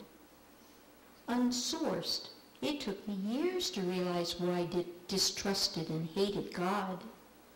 Even today, I have to resist the temptation to blame him when things go awry. So where was God? Surprise. When sourcing the past, Bobby, several friends and I had memories of divine intervention with spirits we perceive to be angels, Jesus and Mother Mary, who appeared assuring us they were there to help. But it was a different kind of help. God didn't stop the abusers, for to do so would have meant manipulating man. Instead, he gives us a choice, hoping we'll act in love. I believe one day the divine rule in our lives will be clearly revealed. I chose to see my parents again, but on the basis we would never pretend the abuse didn't happen. If they chose to argue and deny, I'd leave until they finished pretending. They chose to argue only a few times. I left, it seldom happened again. Mom did ask me to forgive her for everything she did. Dad also said he was sorry for the past and gave up his Masonic affiliations. He's a very different man today than the one I knew. Please know it was very important to me to be respectful and sensitive to any who may be uncomfortable with so much emphasis on God, for I know what a big turnoff that was for me. But to not include it would not make sense, for this area was the key to rebuilding my sisters and my self-esteem and trust. We were betrayed by so many people, ultimately blaming ourselves. How are we going to learn trust, but with a divine presence who loved us unconditionally and was always there for us? if he thought we were specially made and beautiful, maybe we could too. And believing our past was cleansed, the guilt was totally lifted. We could start life anew. I could now unload everything on him who understood my feelings and get peace in return. I had to let go of my dreams of having a family, but was grateful I didn't raise kids in a wounded state. I was able to share my story with many of the medical professionals I worked with to raise their awareness of underlying causes of illness. I retired early with a call to encourage and pray for survivors. Since I've experienced many physical healings by calling on Jesus, I share that hope with others also. In closing, I would never have dreamed this angry, scarred little girl would be able to forgive her abusers, much less love them and care for them. I helped my mom in her last year of life, and I helped my father, who's in assisted care, 95 years old, an Alzheimer's patient who's always grateful for my help. I am forever indebted to God for my healing and peace. I thank our counselor who invested years of his time, often without recompense, to help us in the healing process. For all of you counselors who encourage and point the way for the wounded, we're so grateful to you. For those of you who've worked on behalf of the wounded to enlighten a hiding world and to stop evil, thank you. The courageous kids. To the survivors, I commend you for struggling through years of ritual nightmare, the path ahead more difficult in our lives because of it. Please know you are special, and you have a special role. The survival of others is because you supported and encouraged. Great will be your rewards. Thank you.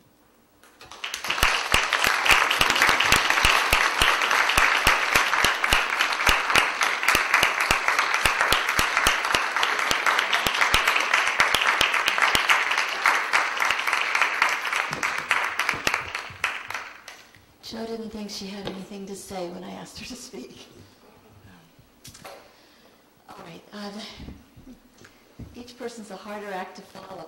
So Ann Davis is my next very new friend and colleague who is an inspiration. Ann.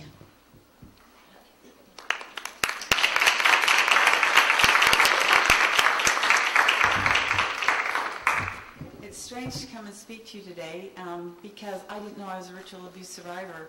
I didn't know that that existed. I'd come in through the back door, so to speak. I was already had gone through my therapy and was into public speaking and was in the process of writing my book. I had been invited to speak to the Department of Public Safety in the state of Utah with the Utah Highway Patrol, also the Correctional Department there. And then I start making friends like through the AG spokesman with Jeannie Adams, and I find out that I'm a ritual abuse survivor, which I didn't even know there was such a thing. But I was very grateful to find out that other people had been through what I'd been through, and I'm not going to repeat probably the first half of my book because it's already been so well explained by other people. What I'm going to touch on a little bit is maybe just keep it brief because I know everybody's really exhausted. I know I am after learning so much in the last 2 days. There have been incredible things mentioned here, both professionally and by people who have been through abuse, and I'm so grateful for that. So let me just kind of share what is a little bit different about my case with you that can maybe help this cause along and help us all work together to get this out in the open and get it stopped, identified. First of all, when I was 3, my parents joined the LDS or Mormon Church, and that became the foundation of my faith. Now I'm going to jump forward to when I'm in my 30s. I started having rage outbursts, and I didn't know why, but I was really ashamed, and so I got myself into therapy with a PhD psychologist, and it was very simplified therapy where all I had to do was, he didn't know I was so angry. He said there must be a good reason though, And if you can relax and let what's evidently fighting to come out, it'll happen. So I went home and alone, relaxed, quietly, I allowed what was the truth to come forward, which was, first of all, violent sexual abuse, and then lo and behold, I'm being hung upside down and there's black robes. And I was telling one confidant about this, and they said, well, that's not normal sexual abuse, that's satanic. And I was like, what? You know, I had never even put that together. So as I went through the rest of my memories, my psychologist was very reassuring to tell me, don't empower them so much. They are criminals, and that's the way I went through my therapy, is I was terrorized and tortured and tormented to where I can remember any of it. I had remembered my childhood, all the good parts of it, but I hadn't remembered any of the 9 rituals to which I was subjected from the age of 3 until I ran away from home at the age of 17. That's what came forward in my memories. When I started to realize that I had these things to face, I asked my therapist, if I ran over these hot coals, could I get through faster? He said, you tell me. And I said, yeah, I want to run. So it was pretty much a full-time job for over 3 years with me in therapy, just remembering things at home and then going into, with my therapist, sometimes 10 hours a week to our sessions, and just processing, allowing my feelings to be felt, the truth to be known. And I don't need to explain the whole story to you because it's been so well explained by many others in these last 2 days. But what I do want to share with you is that as I got well into my therapy in 1994, I started in late August of 1992. And I was a few weeks into my therapy, not 94 yet, let me back up a little bit. Early in my therapy, I realized that this was my mother and how it was my stepfather as well. I had thought he was my father, but now I knew he was my stepfather, and I was the, quote, bastard child. I was very thankful for that I was not the offspring of this horrible man, and that I was the bastard child, and used as a sacrificial object. It really gave me kind of a distinctive difference subconsciously the whole time I was growing up to be not one of them. So I was only a few weeks into my therapy when I called my mother up on the phone. And I was prepared for this phone call. I told her, you are not this perfect LDS family that you're portraying yourselves to be. You've done this and this and this to me. And she cut me short. She told me, well, you're hallucinating and possessed and crazy. And before I hung up on her, I'd been prepared that she would probably say something like that. And so I said, no, I've never been more sane in my life. Well, about 2 weeks later, now, I don't know, are people familiar with how the LDS Church is, with how the LDS Church's leadership is? A bishop is over a congregation or a ward, and then a stake president is over several wards or congregations. And the reason I'm going to tell you that is because about 2 weeks after I confronted my mother, I received a call from a very alarmed stake president who'd gotten a call from a very alarmed bishop. And evidently what had happened is when I had confronted my mother, my stepfather and my mother had run to their bishop saying, we have this crazy, hallucinating, possessed daughter who's saying these horrible things about us, and they started outlining all these felony crimes. So the stake president asked me, he said, would you be willing to put this down in writing for me and the bishop to review? These are serious allegations. And I said, I'd be happy to. So page after page after page of explicit memories on my laptop, or as my desktop at the time, I wrote down memories of where I was. He asked me, where were you, what did they do to you, and how old were you? And I sent pages of that off to the stake president. I also contacted my 3 siblings, who I now knew were half-siblings, and I asked them if they would write backup letters and say that what I was saying was true, which they said they would. And they did.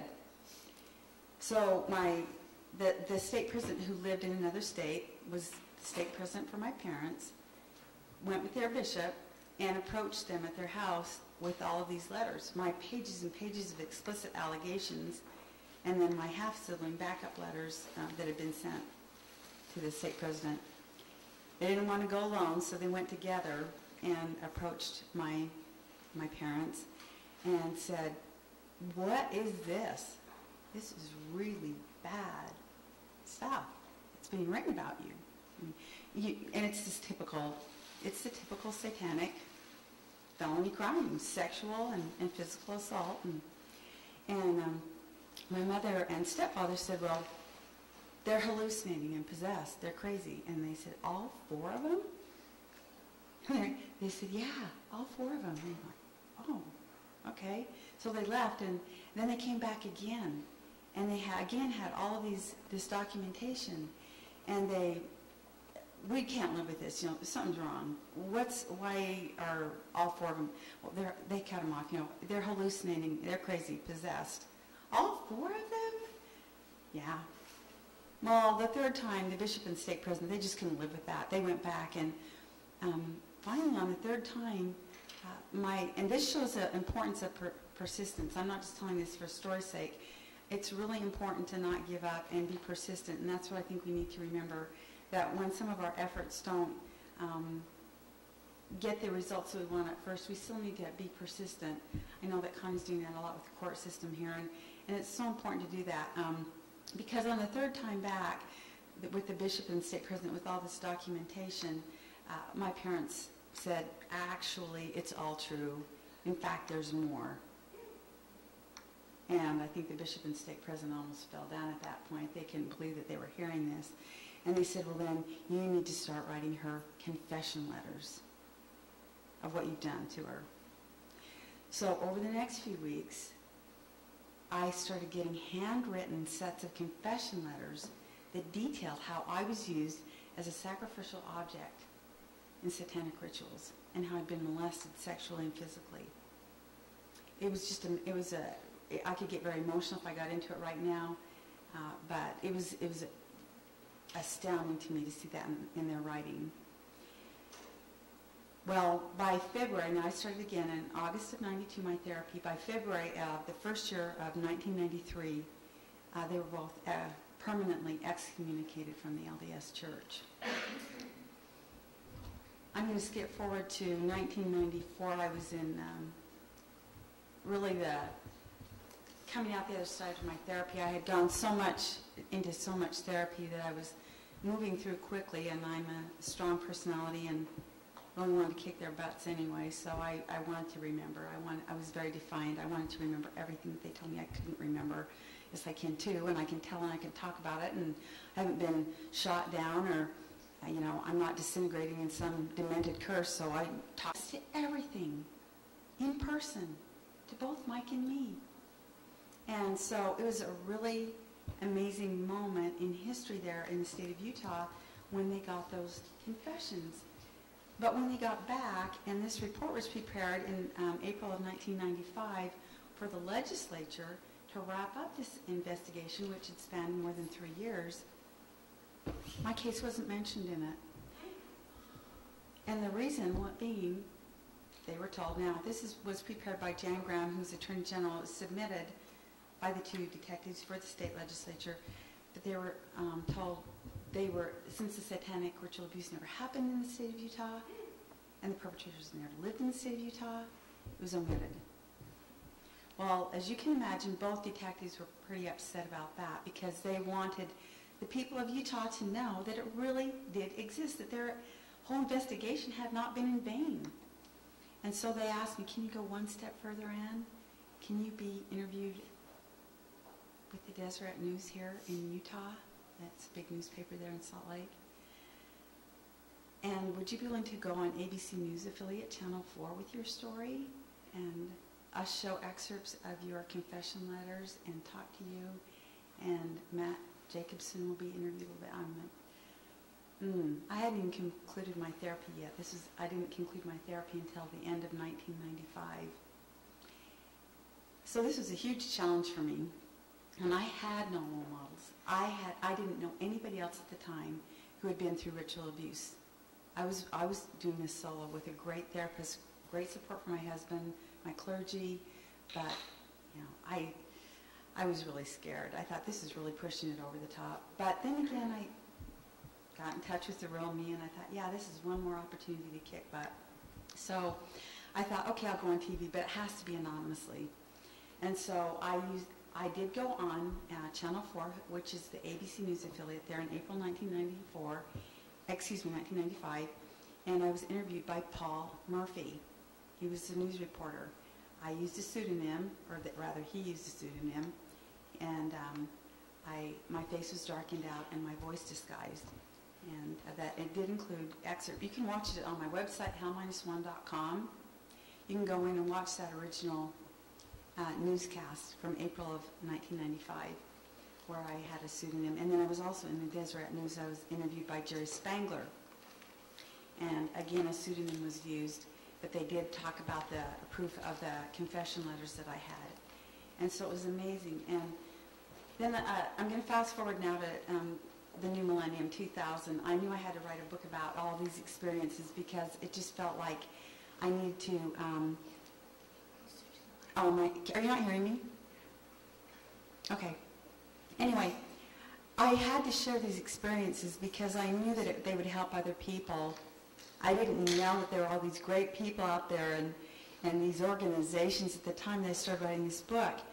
But I started writing manuscripts, and at the time that I started writing the manuscripts for this book, it was a lot of work because I love writing, but I'm not a professional writer. At least I was at the time. I think by now I am. But I also got the permission to use this wonderful painting, Ascent. I got permission from the LDS Church. This hangs in the conference center in Salt Lake City, and it's such a beautiful, I don't know if you can really see it or not, but it's a beautiful depiction of people helping one another out of this deep, dark pit into the light.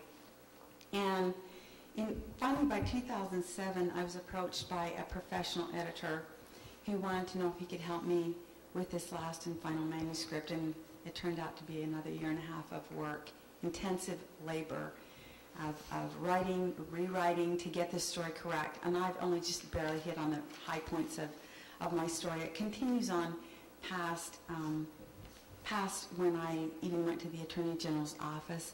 I conclude my therapy, and then some more miracles happen in my life. But I'm going to let you read about that in my book.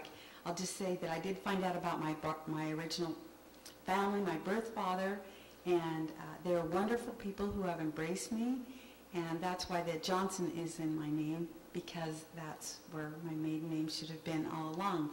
But I tell about it in depth in my book. It's a story of healing and triumph. It's a book of empowerment over helplessness, and that truth and light truly do prevail eventually over evil. And I'm really happy to be able to share that with such a group like you. I've talked to a lot of other groups, but I've never talked to a group like this. So many people who are enlightened about what I'm talking about. I'm usually the one trying to explain to them. So my book is here today, or if you want to, you can order my book off hal-1.com, or it is on Amazon as well. I will tell you in closing that I've had a book review.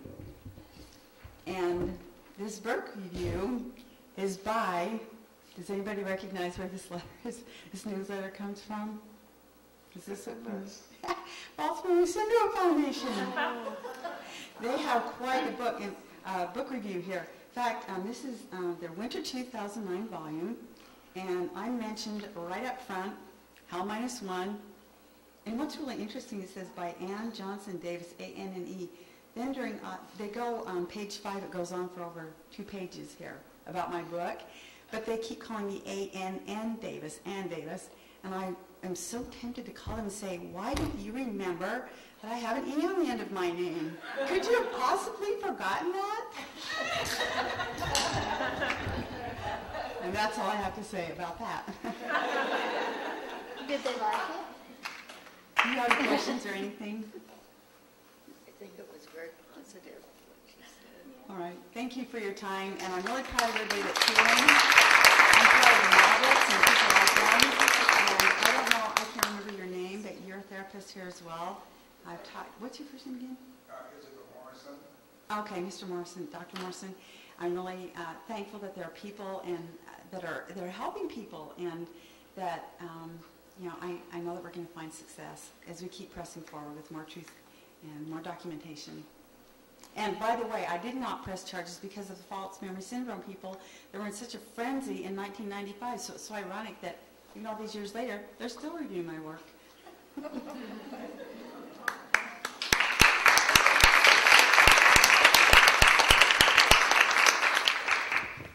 Welcome to the merry band of activists.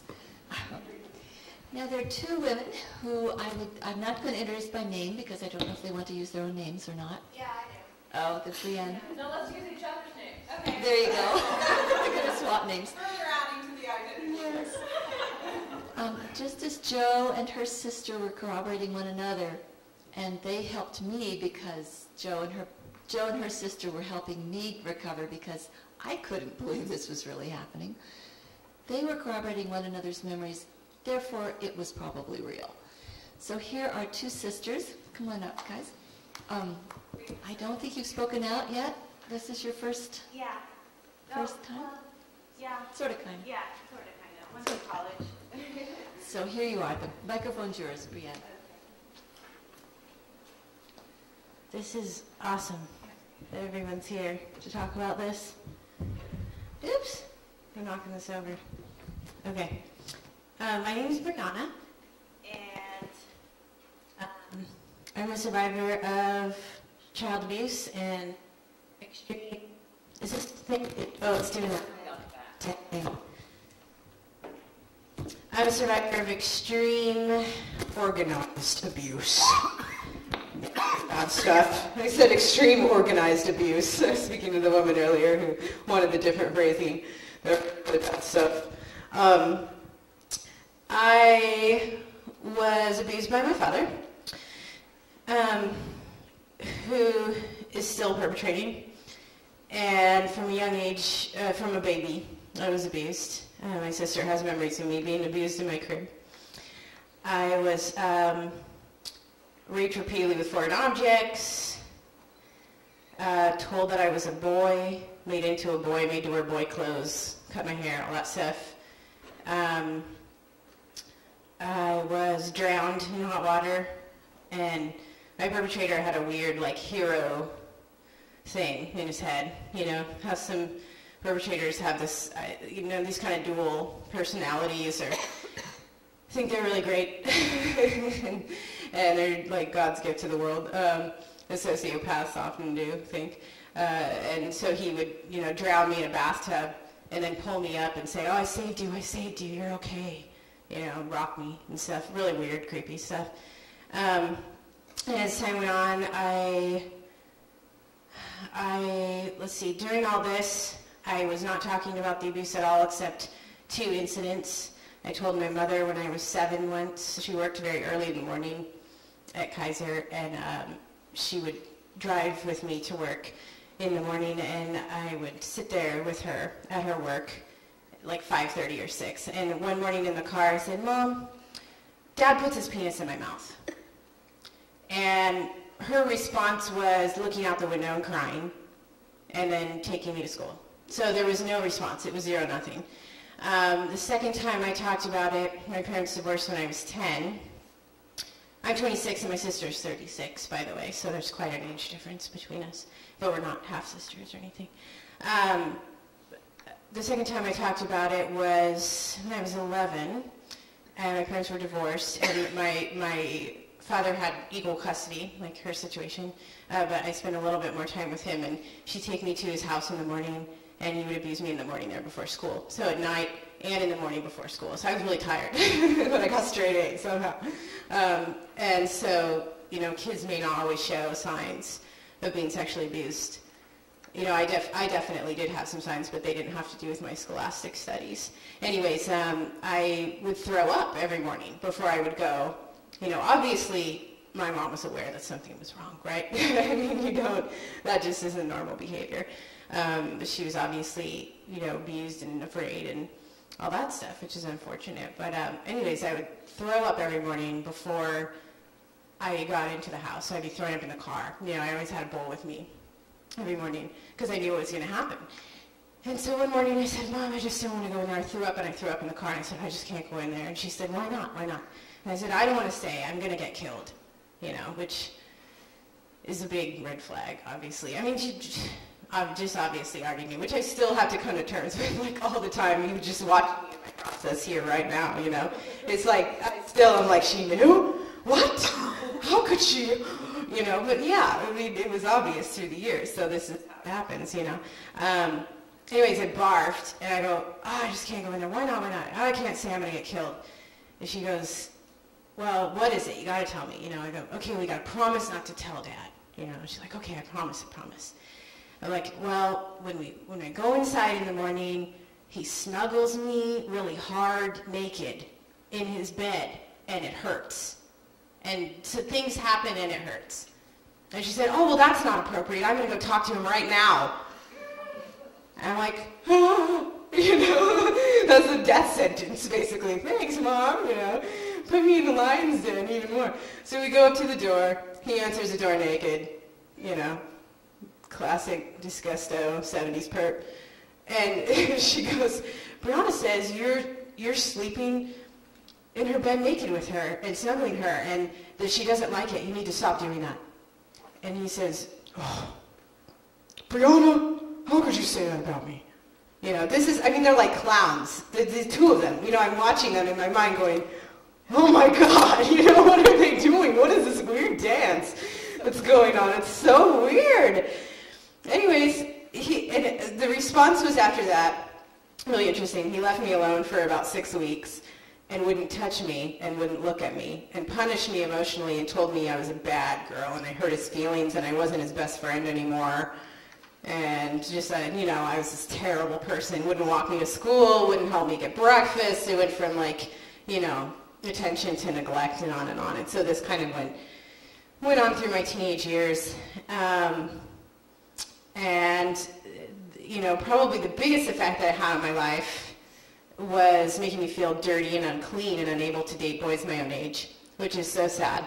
At 16, I moved in with a man who was almost 40, and I lived with him in downtown Sacramento. And some good things came out of that relationship. I learned how to paint, and I sold art, and, you know, I lived in artist lifestyle, what have you, but really an unhealthy relationship and a series of unhealthy relationships afterward, just too much sexual experience and not enough who am I, you know. And so now I'm really fortunate to be married in a really good relationship with someone who's my own age, who's a really healthy person. And I still deal with those feelings of being unclean or being not worthy of being with someone my own age. You know, it's really weird. That's my particular thing I like latch onto for some reason. And my husband's really, really good about it. He said, no, we're the same age. Just because he went through that, it doesn't mean anything about you. You know, he says all the right things, and he's really great about it. But my experience with Sacramento Sheriff's Department was really, really terrible. I went to the Sheriff's Department when I was 22 to report the abuse.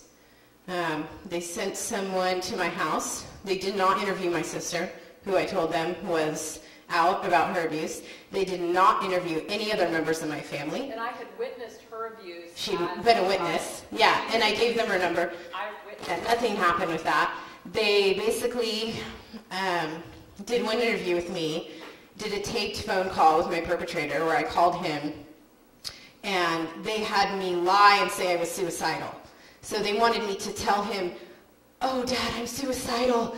You've got to tell the truth about this. You raped me, and you know, he raped me till I was 17. He doesn't care if I'm suicidal or not. It makes no difference to him. He's a sociopath. I'm like, what are you people thinking? He's going to give a shit? I'm sorry about the language, but he doesn't care. You know what I mean? This is not how the brain works in somebody like this. So, anyways, I did it. It was horrible, and it turned out horrible, of course, because I wasn't suicidal, and it just made me feel weird, and I'm going, how's this going to reflect on me later, you know, in my life? I'm a singer, I'm a musician, and I like myself a lot. Like, you know, I don't want people, you know, this coming back on me, you know, this, everybody has hard times, but that was, and, you know, I definitely felt suicidal at some points in my life as a result of the abuse, but that was not one of those times. So it just felt really weird to lie about it. And then they switched my case without telling me to another detective, brought in another detective that I didn't know who never bothered to meet me or call me on the phone, talk to me. took the perpetrator in for a lie detector test, supposedly, which I don't even know if it actually happened, actually, but that's what they said. They took him in for a lie detector test, and like a good sociopath, he passed it, right? Well, I went to the FBI later because I just wasn't done, because it was pissing me off, and it still does, that he's running around, going to work, you know, eating Cheetos or whatever, you know.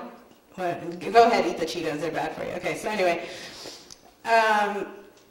what was I talking about? Oh yeah, the lie detector test. Oh, the FBI. The FBI said it was handled completely wrong. They said and you guys should know this, they said if they were going to give him a lie detector test, they should have given you one first. That's the procedure. That's the standard procedure. They do not give perps lie detector tests without first testing the victim, the survivor, what have you.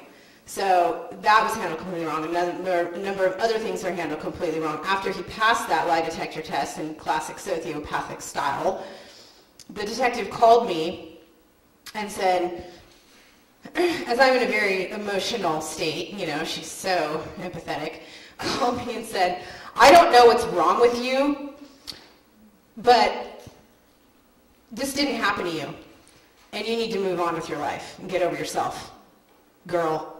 That's how she talked to me. And I said, this is extremely unprofessional. I'm going to hang up the phone. Because there was nothing else I could say to her. I just couldn't even handle that. You know, that was one of the worst days of my life. And they closed the case. You know, it was just a mess. I had child pornography taken of me, also by this person. And I turned the child pornography in. Photographs of me, you know, in the nude, my vagina showing, obviously unhappy, in some of the photographs crying, posed in sexual positions, and the Sacramento Sheriff's Department told me these are not explicit enough to be considered child pornography. And I said, what are you talking about? My vagina's showing, my legs are spread, I'm crying, and I'm posed in sexual positions. To me, this is clearly child pornography. And I remember these being taken of me. I remember that day. I remember that I did not want to be photographed on that day. Does that mean anything? No.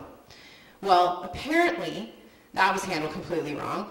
The FBI told me, the guy at the FBI told me that from my description that it was child pornography, and that if the Sacramento Sheriff's Department had considered it not child pornography, they should have returned the photographs to me, which they never did.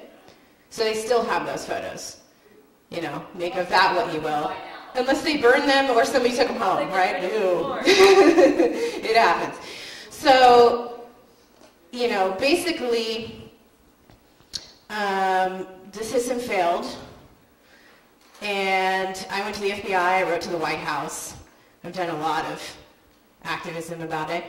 I used to have a younger sibling who's still in the situation, who's 10 years old, and I'm quite sure is probably being abused by the same perpetrator.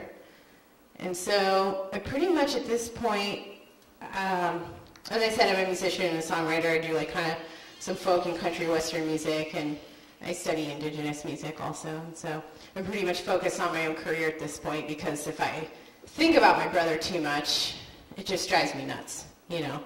And this is what we're here today talking about. Although I'm not the parent, I do feel physically responsible for this child, because he's my brother, and I don't say half-brother, even though that's the technicality, because I don't believe in that.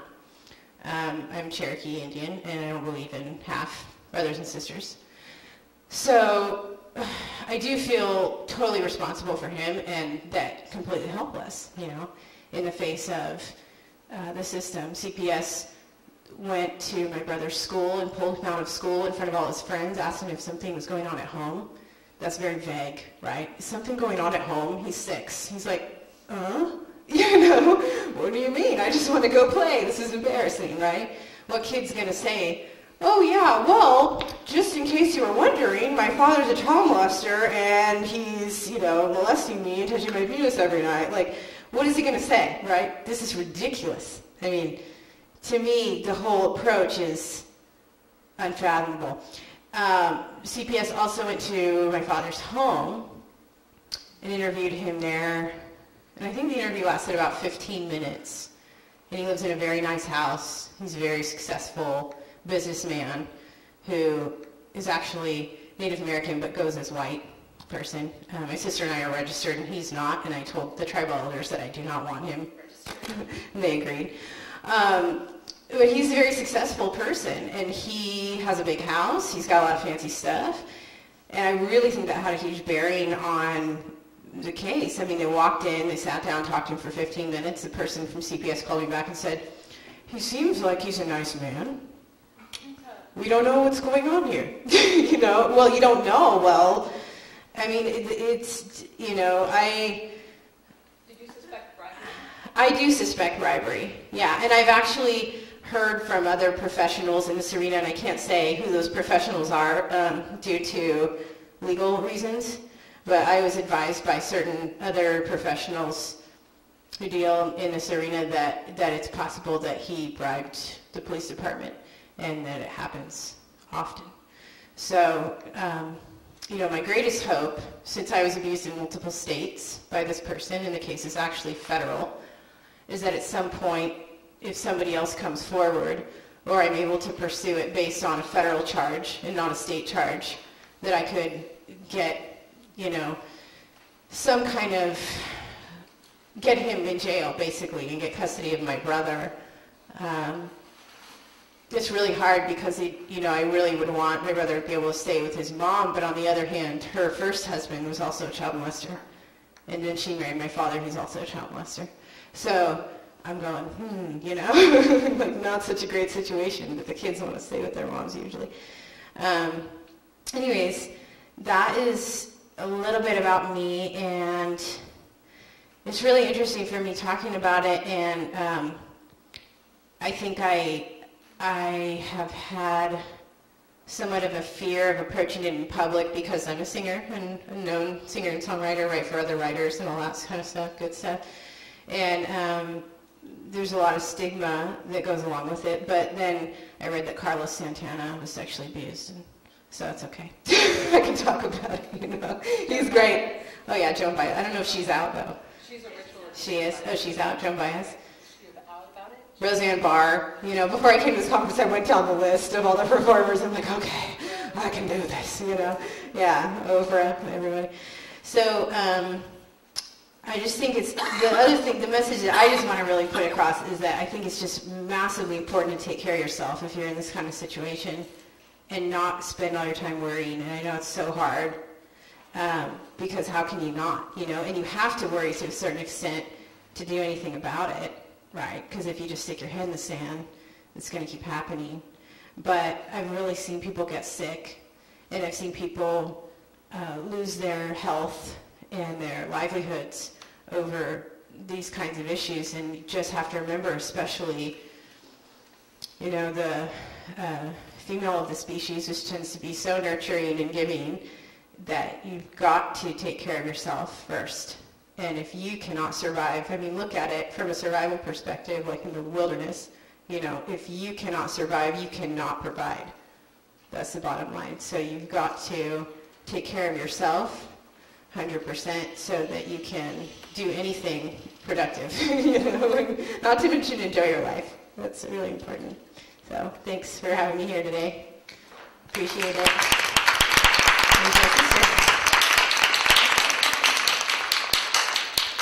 This mic, the mic seems to have a little bit of DID or something. It's like, I'm in, I'm out, I'm in, I'm out. Okay. My sister and I also do comedy and comedy writing and stuff, which is really dangerous in this setting. No, but I'm not going to do any here, except to say, no. There's too many survivors. I don't know where you guys are at. Okay. Can I one? What do you guys think? Is there anybody who, it's really just a couple words. No. Now the build-up is way too much, and it's just not funny. Yeah. That everything is relative when it comes to abuse for incest survivors. Sorry. All right. And seriously, though, I apologize to anybody that offends. my sense of humor is something that has gotten me through my traumatic childhood. I was abused from as early as I can remember. I was sexually abused by my father. So toddlerhood through up until I was 18 and a half when I moved out of my parents' house, or got kicked out, moved in with a boyfriend who thankfully took me in so that I did not have to return to my parents' house. My name is Keely Sedera Dorian, by the way, and I'm Brianna's sister.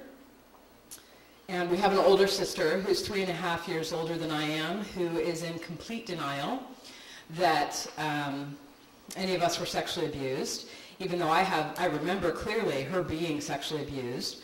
My incest memories were repressed until the first memory came out when I was 18, and the face of the perpetrator and the genitals were blacked out. It was like a snapshot memory, like a picture, but it was accompanied by a lot of body memories.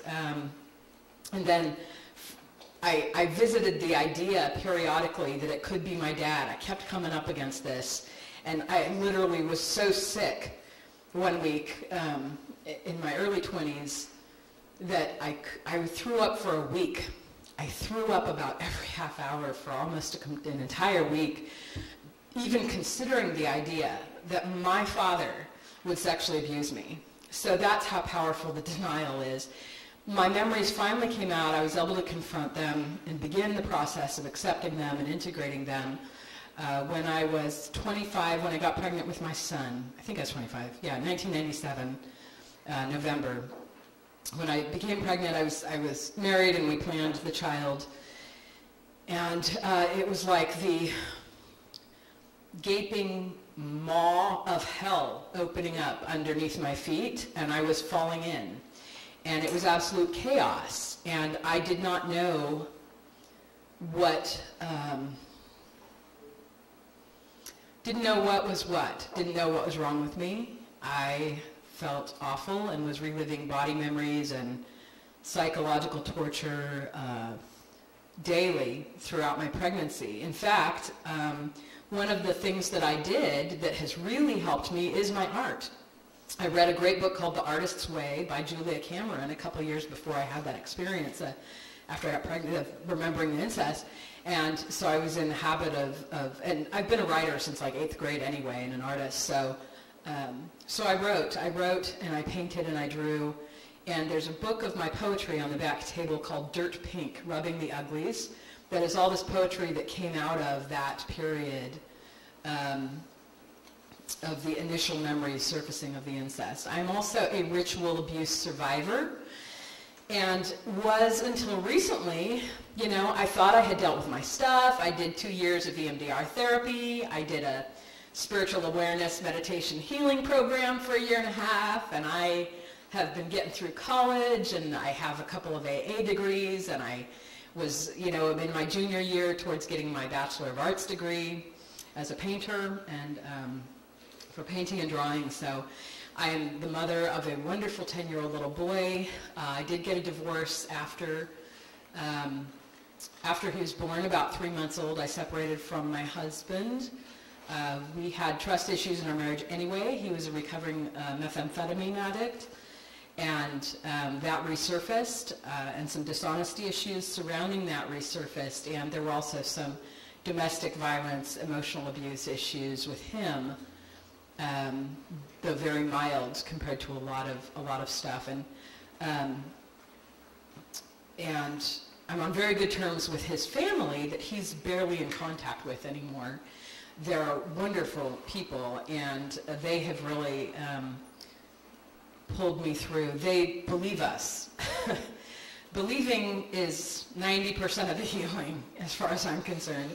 If people believe you, that's major. That's major in my book. And in fact, if someone doesn't believe me or another survivor now who speaks about it, as far as I'm concerned, that is a red flag, and that is not somebody I want to know. That is a possible perpetrator or someone who conspires with perpetrators and enables them. So if there's anybody who doesn't believe that I was molested by my dad, major problem right there. That's not someone I will include in my life voluntarily ever, or my family's life. Ritual abuse. And also I'm going to open things up to questions, and probably apologies after I made that joke in a few minutes here, so please be thinking about anything you want to ask me. I really want to make myself useful. So about 6 months ago, my 10-year-old son came to me. Well, we have every year we have a discussion about safe touch, etc. He knows I'm an incest survivor because he overhears me talking about it with my sister, you know, things like this. He came to me and disclosed to me that he was being sexually abused by my stepfather, my mom's second husband, my son's grandfather, whom we had lived with for about a year after my divorce when my son was an infant, and who my mother was my main child care support during night school for many years, and so I could do the spiritual program I did. And I know my son really, really well. We have an excellent communication relationship and respectful relationship. We talk to work things out. He's a good kid. He has had some acting out. I did see signs and symptoms, and I acknowledged them to myself. I said, okay, my son, as they were happening, since he was very little, since he was about a year old, I saw signs and symptoms. And I said, okay, my son has these signs and symptoms. I'm not going to deny it to myself. But I didn't have evidence about who could be abusing him that I guess I was able to accept. It's all kind of hindsight. It seems so clear now. But at the time, I really was doing the best I could. I thought I was protecting him from my abuser, who was my birth father. And so I thought, surely, perhaps lightning could strike once with my birth father, but surely not twice. Surely this isn't that common. And so the things that my son has been reporting to me are things that he has never heard me speak, address, or discuss with anyone else, because it's not something I have ever talked about before, which are the ritual and cult abuse aspects of my own childhood. The fact that I was used with other children in child pornography and in child prostitution. Money changed hands, and my father allowed me to be used at sex parties by other men, and there were other children there, and they would swap kids and make the kids do stuff to each other. I was also forced to, okay, hold your stomach, everybody. I was forced to consume human flesh of people. I first remember was, I was pretty young, like probably 3 or 4. There were the kids around. There were these the people, I don't know if they were alive or dead already. Their eyes were glazed. I have physical descriptions of them that I've written down somewhere, just to write it down. And we were told these people talked. They talked about what happened, and this is going to happen to you. And the police know, and everybody knows, and everybody's in on it. And if you tell anybody who's not in on it, this is going to happen to you. So, and each of the kids was forced to eat a piece that they cut off with a knife and like peeled off like with a hunting knife of the arm of this lady. Well, before I had told my son about this, believe it or not, I have since, he was reporting to me that he never knew about the child pornography or anything that I was in as a kid. He reported to me that his grandfather took videotapes of him doing really gross sexual things to him. Okay, thanks. And he went on eventually, has been steadily reporting to me, and I will entrust this information with you guys, and I will ask that you be very selective about who you share this information with if you use it in conjunction with my name. In order to protect my son. That's my main concern, is protecting myself and my son at this time. I do fear for my life. I do fear for my son's life. I fear that he could be abducted and taken away from me. Thankfully, custody is not an issue with his father at this point. His father signed over full custody years ago to move to the Bay Area with his girlfriend and practice his methamphetamine addiction. And he's getting back on his feet now, which is good, but he's not a threat. I have the support of my in-laws. and he was not sexually abusive. So my son is reporting to me that he was taking these parties basically on a pretty regular basis, it sounds like. He's reported several incidents to me, which we have not and will not report to the sheriff or any other law enforcement body, because we believe that the detective that was assigned to his case is a part of the problem. He saw that guy at the sex parties. Now, there's no way I'm going to be able to pursue that legally, and I won't try. And I think I've made it pretty clear to any people who watch me or surveil me from, whether it's a cult or whether it's organized crime or whether it's CIA government. I don't know. I'm researching everything. I'm trying to educate myself now. Maybe some of you guys can fill me in. But I made it pretty clear that I have no intention of pursuing this legally. However, I am an artist and I am a musician and I can't keep my mouth shut, so I don't know what's wrong with me. I just want people to be informed. And if you ask me, I'll say I'm crazy to protect myself. But I'm not. I train my therapists when I go in for counseling so that because most of them are not prepared for what to deal with. I have to educate people. Most of the time. I'm a healer myself. I'm a spiritual healer, although mainly I focus on my art. So my son has reported to me that he's taken to parties. The kids are regularly forced to participate in mock killings of adults who have been drugged, who won't be missed, people who are homeless, for instance, or who are tricked or who are part of the whatever kind of organization this is I'm dealing with. There's satanic aspects of the abuse. My son's abuser, my stepfather, is a high priest in the Mormon Church. And when I have even discussed sexual abuse with them, the response from the people that I know are good people was, well, that's a pretty big accusation to make against someone. So I said, oh, is that an accusation? I thought I was just telling the truth. I don't care about whether or not it's an accusation. I want you to protect your kids. This is going on.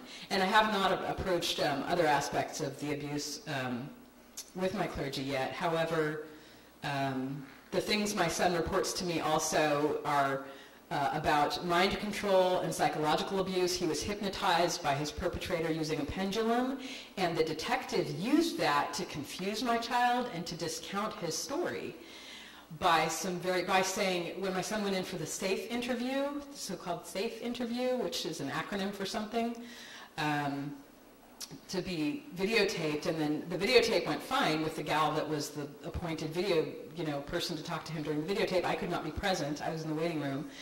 Well, then the detective took him in a room, one of the Sac Sheriff people took him in a room, with the door was open and a conference table. And my son said, Mom, the first thing the guy said was, something doesn't add up about your story.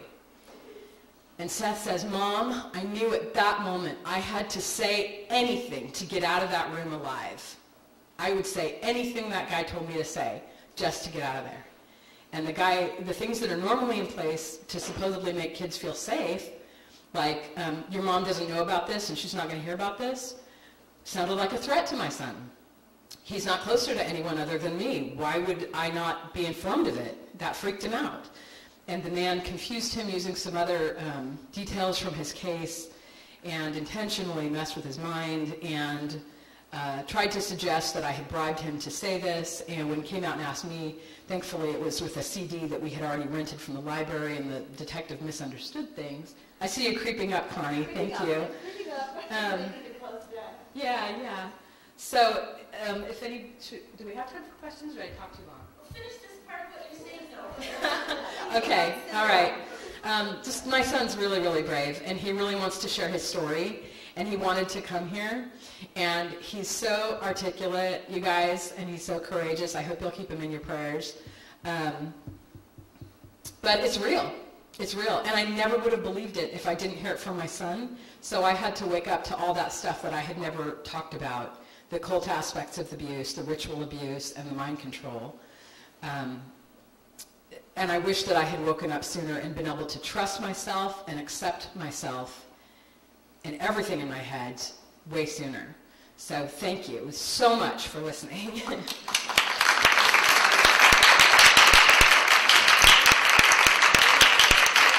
And these incredible women, incredible.